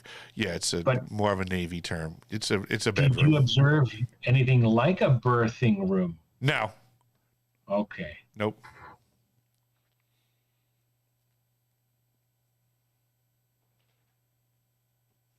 Did you ever observe anything like, dentist chairs or gynecological tables or any weird shit like Epstein had? Like, and like, what the fuck is this doing here?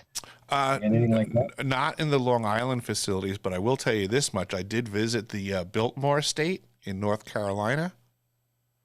And I will tell you this much from my understanding of Gilded Age mansions. I don't believe that was as much a residence as people claim. It wasn't for the time period that it was built. And again, I'm versed in homes that are many hundreds of years old, from top to bottom, inside and out, and how they're built, and the wealth, opulence, the decorations, the ornamentation. The Biltmore Estate on the outside looks beautiful. On the inside, it is, to me, an institutional hospital meant to be washed down with great ease. And don't get me started on the fucking pool. So a human asset management facility. Yeah, to put it really nicely, I would say it was probably an abuse in ways that are unimaginable to average people, and at the end will clean up what remains in what looks like a pool on one breath, but is really a giant washdown basin if you understand plumbing enough. God almighty. Yeah.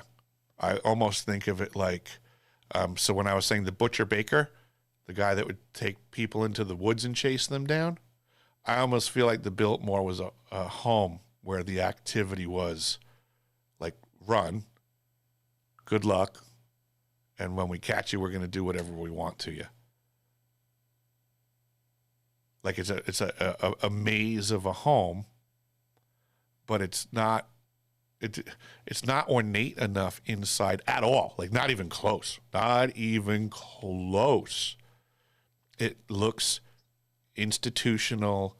It looks, and I mean, even going as far as to like where the plumbing, like it literally was designed to like be rinsed down, accessible, serviceable. Looked like it was more the goal of the house, which seems like it was more constructed for future potential damage and service to mend. As an example, a lot of the piping was completely exposed in areas, and I appreciate a lot of people be like, well, it was old, and that's the way they did things back then. If you were poor, you would have exposed pipes going from the basement through the first floor, through the second floor, to the second floor, to the radiator. Yes, that's how poor people did it, because it's the easier path of least resistance, but rich people can afford to not have the pipes exposed. So if it's not a matter of wealth, then it becomes a question of serviceability. So it's the whole construction of the Biltmore to me was not, it didn't match the presentation of what we were told the history of. It seemed way more nefarious to me. I couldn't tell you the heebie-jeebies I got when I went into that pool room, because I was like, this makes absolutely no sense. I said, if the pool had water in it, which I've never seen a picture of that place with water in the pool, you'd be almost pinned to the ceiling. So much like a slaughterhouse is a processing facility, yes, processing infrastructure. Yes.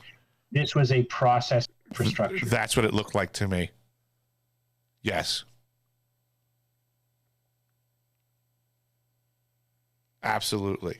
Yes, it lacked all of the ornamentation that their wealth would have required to be there. And again, I've been in, like, yes, like this. I've seen much lesser structures with much more invested interior decor. I mean, the winding staircases lacking the woodwork on the sides. It's like, it's just, there were things that stuck out to me. Like, how do they not have this here? How do they not have this stuff over here? Like, I went into the house like thinking this is supposed to be the greatest mansion in the history of the U.S. And for me to walk in and be like, wow, this is completely not impressive. It's missing all of the things that were in my customers' homes, that were ornate. Why does this place look like it's ready to be scrubbed down? So it was a place for technicians to practice their technical craft. Right? I guess in terms of industrial processing, whatever they were processing. That would be, yeah, whatever they were processing, I would say it was an environment to afford them an arena to practice. But an arena to practice where there could be tutelage going on, like surgeon observer platforms over an operating theater. There were rooms that did actually. So in that facility, I would say that there were rooms that looked like they were almost like a home medical room. Laundry rooms that looked, questionable as far as, what are you washing and scrubbing? Like, that's a big old, floor sink. The house to me was more like what would have been the interior of an old hospital than a home, would be the best way for me to put it. So then what type of activities occur in a hospital?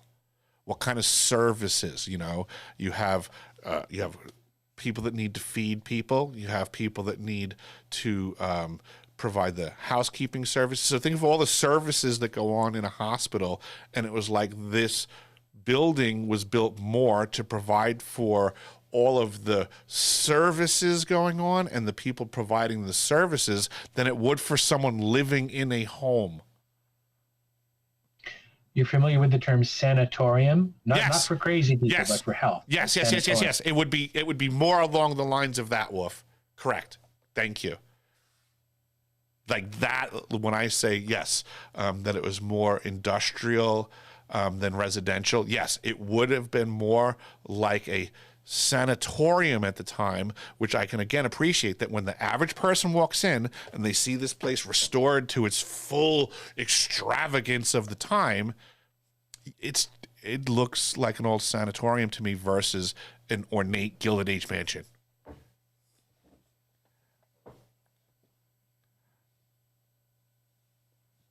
Do you know the name from history, Elizabeth Báthory, a Hungarian noblewoman?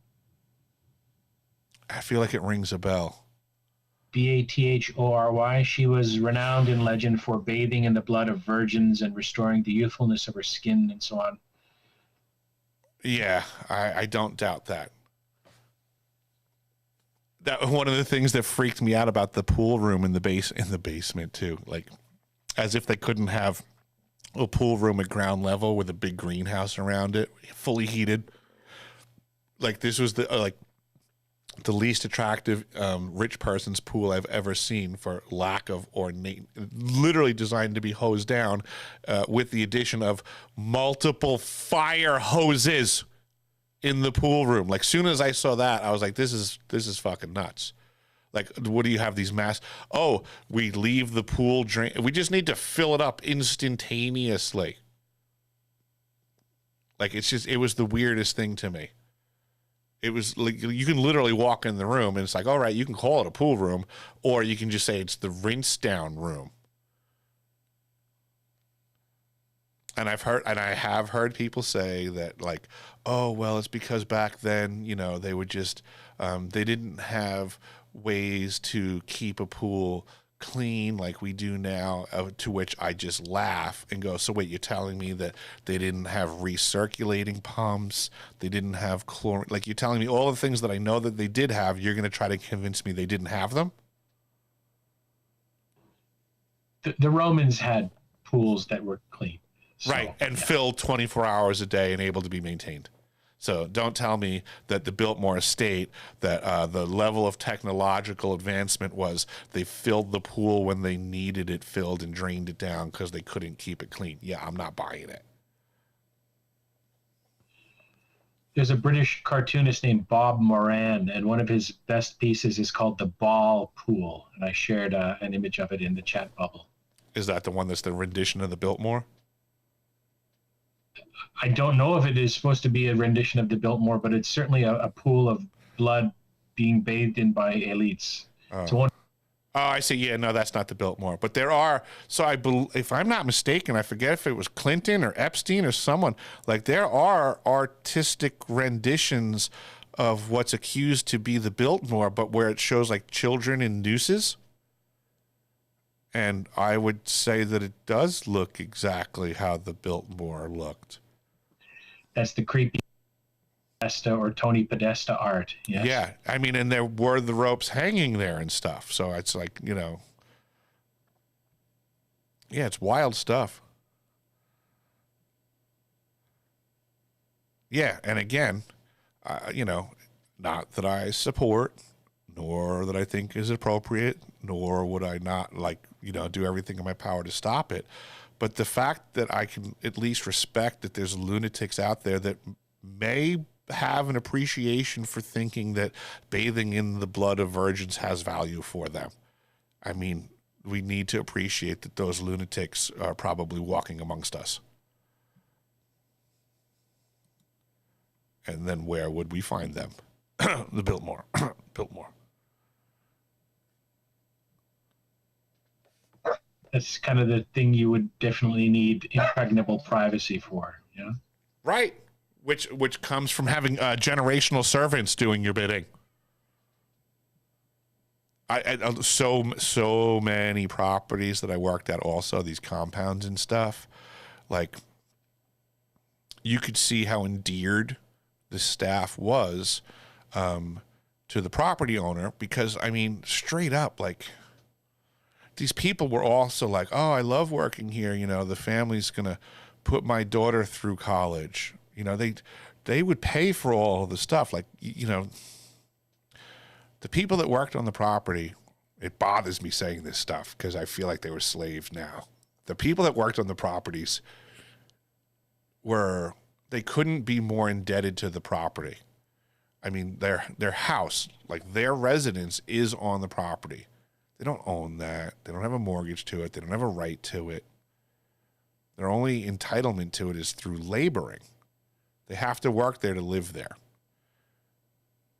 They don't make shitloads of money. The car is provided by the compound owner. So, all right, they don't have to pay a car bill. They don't have to pay car insurance. That's cool, right? But it's also not theirs. And then they don't necessarily make tons of money. These are conversations out here, because I also worked in the servants' quarters, and I would listen to these people like trying to almost convincing me about how awesome their life is. But then they would also have to follow up with like, you know, and it's great that, you know, Mr. So-and-so is going to be paying for my daughter to go to such and such college, and she's going to get a great education, you know, because, you know, as much as it's great that, you know, the car is paid for and I don't have to pay rent, like, you know, I don't really make that much money to be able to afford to send her to that college. Like, these are things that I would hear.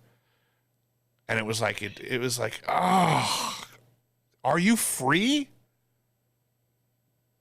You've just described a high control group, aka a cult, and this is what happens with military units.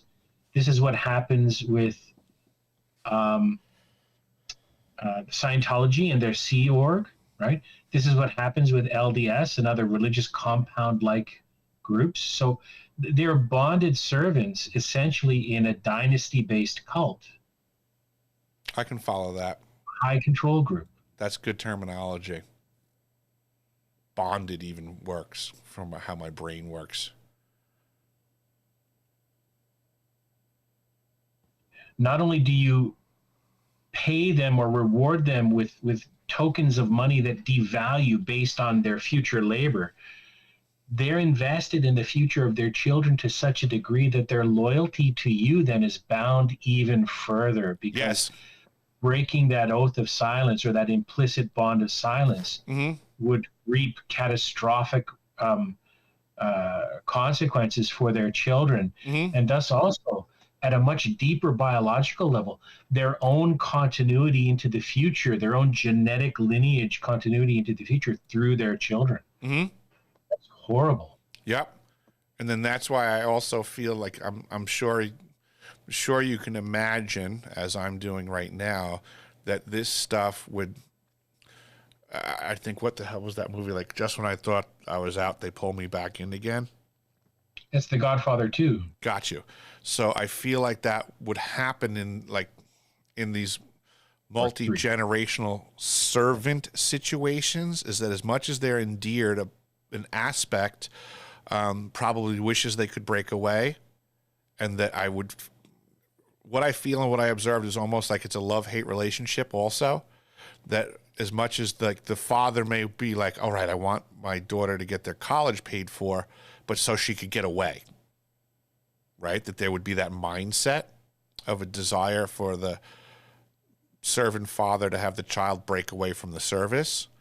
But I would imagine that there's ways that the compound family would know how to not waste their investment on that child's college to bring it back to the property for their benefit. And that's why I would say that, like, they would probably get something on the dad, so that now when the daughter graduates college, they have something on the dad, because now the daughter's not going to want to leave and she'll come back to the compound, like that there are tactics being wielded. I definitely, like, I can think of a couple of properties where I straight up was thoroughly concerned that the hired help was not free.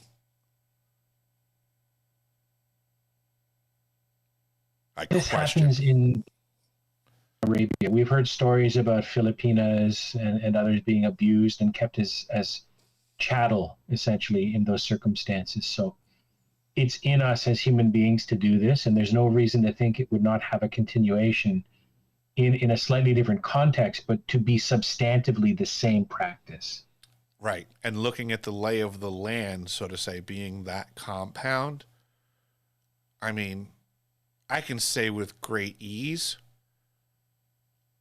nobody outside of that compound would even have to know anything about anybody in that compound. You could have people flown in that they're never being counted in this in the census. Nobody has to know these people are on this property, and these people don't ever have to leave the property. For the most part, in most of these circumstances, I know a lot of these compound dwelling folk don't leave the property. Eric, if you ever obtain, video and movies and so on from, mateys on the high seas, so to speak, definitely get a hold of the TV show called Severance. You must now watch it. You keep please. telling me about this when I don't think I get the service that it streams on, but I'll have to keep maybe I can get it on DVD. Okay. What was the, refresh my memory if you recall what service it streams on? I believe it's an Apple streaming show, but I was let's say gifted it from a friend on the high seas, so to speak. There you go. Arr. It's a beautiful thing. Yeah, I do recall you telling me that one, and I did keep an eye out for it, but I don't get Apple streaming services on the dumb smart TV I have. I think I can barely get YouTube and Prime on there. I think those are the only two services that function. I don't have a CD drive or burner in my computer anymore. That's how new it is. Otherwise, I would burn some discs for you. But if you have a friend who's a computer geek, I'm pretty sure they can sort that out for you. I'll try. Yeah, I'll try harder to. It's definitely on my radar. I haven't forgotten in the slightest, and I will consider double duly noted. The only reason I bring it up is because it matches entirely the tone of the conversation we're engaged in, vis-a-vis bonded servants, selling part of your time, knowing what that contract will entail, and compartmentalization, high control groups. It is a fascinating kind of almost a Hannibal Lecter-like removal of the skin and top part of the skull to let you kind of see inside how the very, very, very removed wealthy in our society look at the rest of us. And then as an interesting side note, there have been people on Long Island in communities that I'm very familiar with and have worked like what I would almost say damn near every home in the neighborhood, that are much less affluent, okay? Much less affluent than the compounds that I'm talking about. And those homes got busted for having full-blown imported slave activities going on. So it's like if they got busted on that level, if that lady had a housekeeper in that house, and you're telling me that lady was a slave in that neighborhood, then when we're talking about compound land, I mean, yeah, God only knows what's going on. So you've just now allowed me to realize that all of this talk in Western media about Mexican and Colombian and Venezuelan cartels is actually the pot calling the kettle black. Truly so. Oh, fuck yeah. Absolutely. It's projection. Mm-hmm. Nation state projection. Mm-hmm. Yeah. Yeah, I mean, geez. I'm trying to think of how to put this. I worked at a lot of homes where, I mean, aside from all the other stuff that I said, like I absolutely observed racism, classism to the extreme, to the point of like, I mean, just really wealthy white folk that were like, well, of course we love Mexicans. They do great yard work. Like, just like that level of like that's how their brain works. Like, Mexicans are for yard work. Jamaicans cook our food. Like, I'm just like paraphrasing what I experienced. This is not me talking, but I'm just trying to paint a picture of the environment that I was in. Like, this is how these people functioned. Like, of course we need to import Mexicans. Who's going to do the yard work?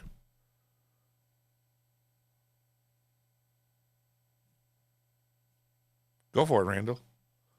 Oh, you know, that reminds me of, it's no joke intended, but you know that lady you spoke of about the beach towel, right? Maybe she was part of the plan. Maybe she part of the hierarchy. Maybe what happened with her was she had help. She didn't know she had hired help. I don't know. She did have someone that worked at her house, but she was not in a compound. She was Right. single family residence. You know, you could see neighbors out her front door. Yeah, she was nowhere near compound level wealth. Yeah, all very interesting, and also too the whole Long Island thing, and the other conversation we had just prior to that.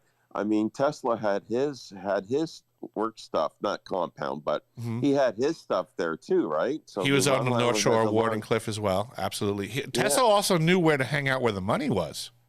Right. Yeah. He was smart in that capacity. Yeah. He knew he understood very well that rich people did like giving their money away. Yeah. Which is super true. I tell people that all the time. Really, really, really, really wealthy people, they're besides themselves for trying to figure out ways of getting rid of money, wasting it. Like there's a level of bragging that comes with that too. I invested in this and it failed. I invested in this and it failed. The amount of money that you can afford to invest in things that are just a fucking whim that didn't fucking work is a level of braggadocio in the correct environment. Yeah, because we say, you know, first $1 trillion company, first trillionaire. You feel the numbers like $1 billion was like, you know, that's a pretty short years ago. $1 billion is like, holy cow. Mm-hmm. And you say, Musk is now pushing, you know, $750 billion to whatever. Right. And I'm thinking that's wealth. But what we're saying too is there's uber wealth even beyond that, I suppose. Yes. It seems unlimited. Yes. Wow. Yep. Wow. Yeah. Yeah, exactly. And I mean, I'll say it and people can laugh at me all they want. Elon Musk isn't rich because you know his name. No. Right. Yeah. Got it. Other rich people wield people like him around publicly to be the target. They pay to make sure you think other people are the richest. They pay those people. They prop them up in companies. I go, here, you run it. You let the world know your name. Wow. So I guess that's when money in the traditional sense has nothing to do with power at this point. Like money is a vehicle, like it is for everybody, regardless, I guess, assume of class, but it's more of the because you hear about all the rich and powerful and they feed off the power. And I'm thinking, okay, well, obviously that's the brass ring, I guess. It's not the money. It's even making me laugh just having this conversation right off the bat too. Like,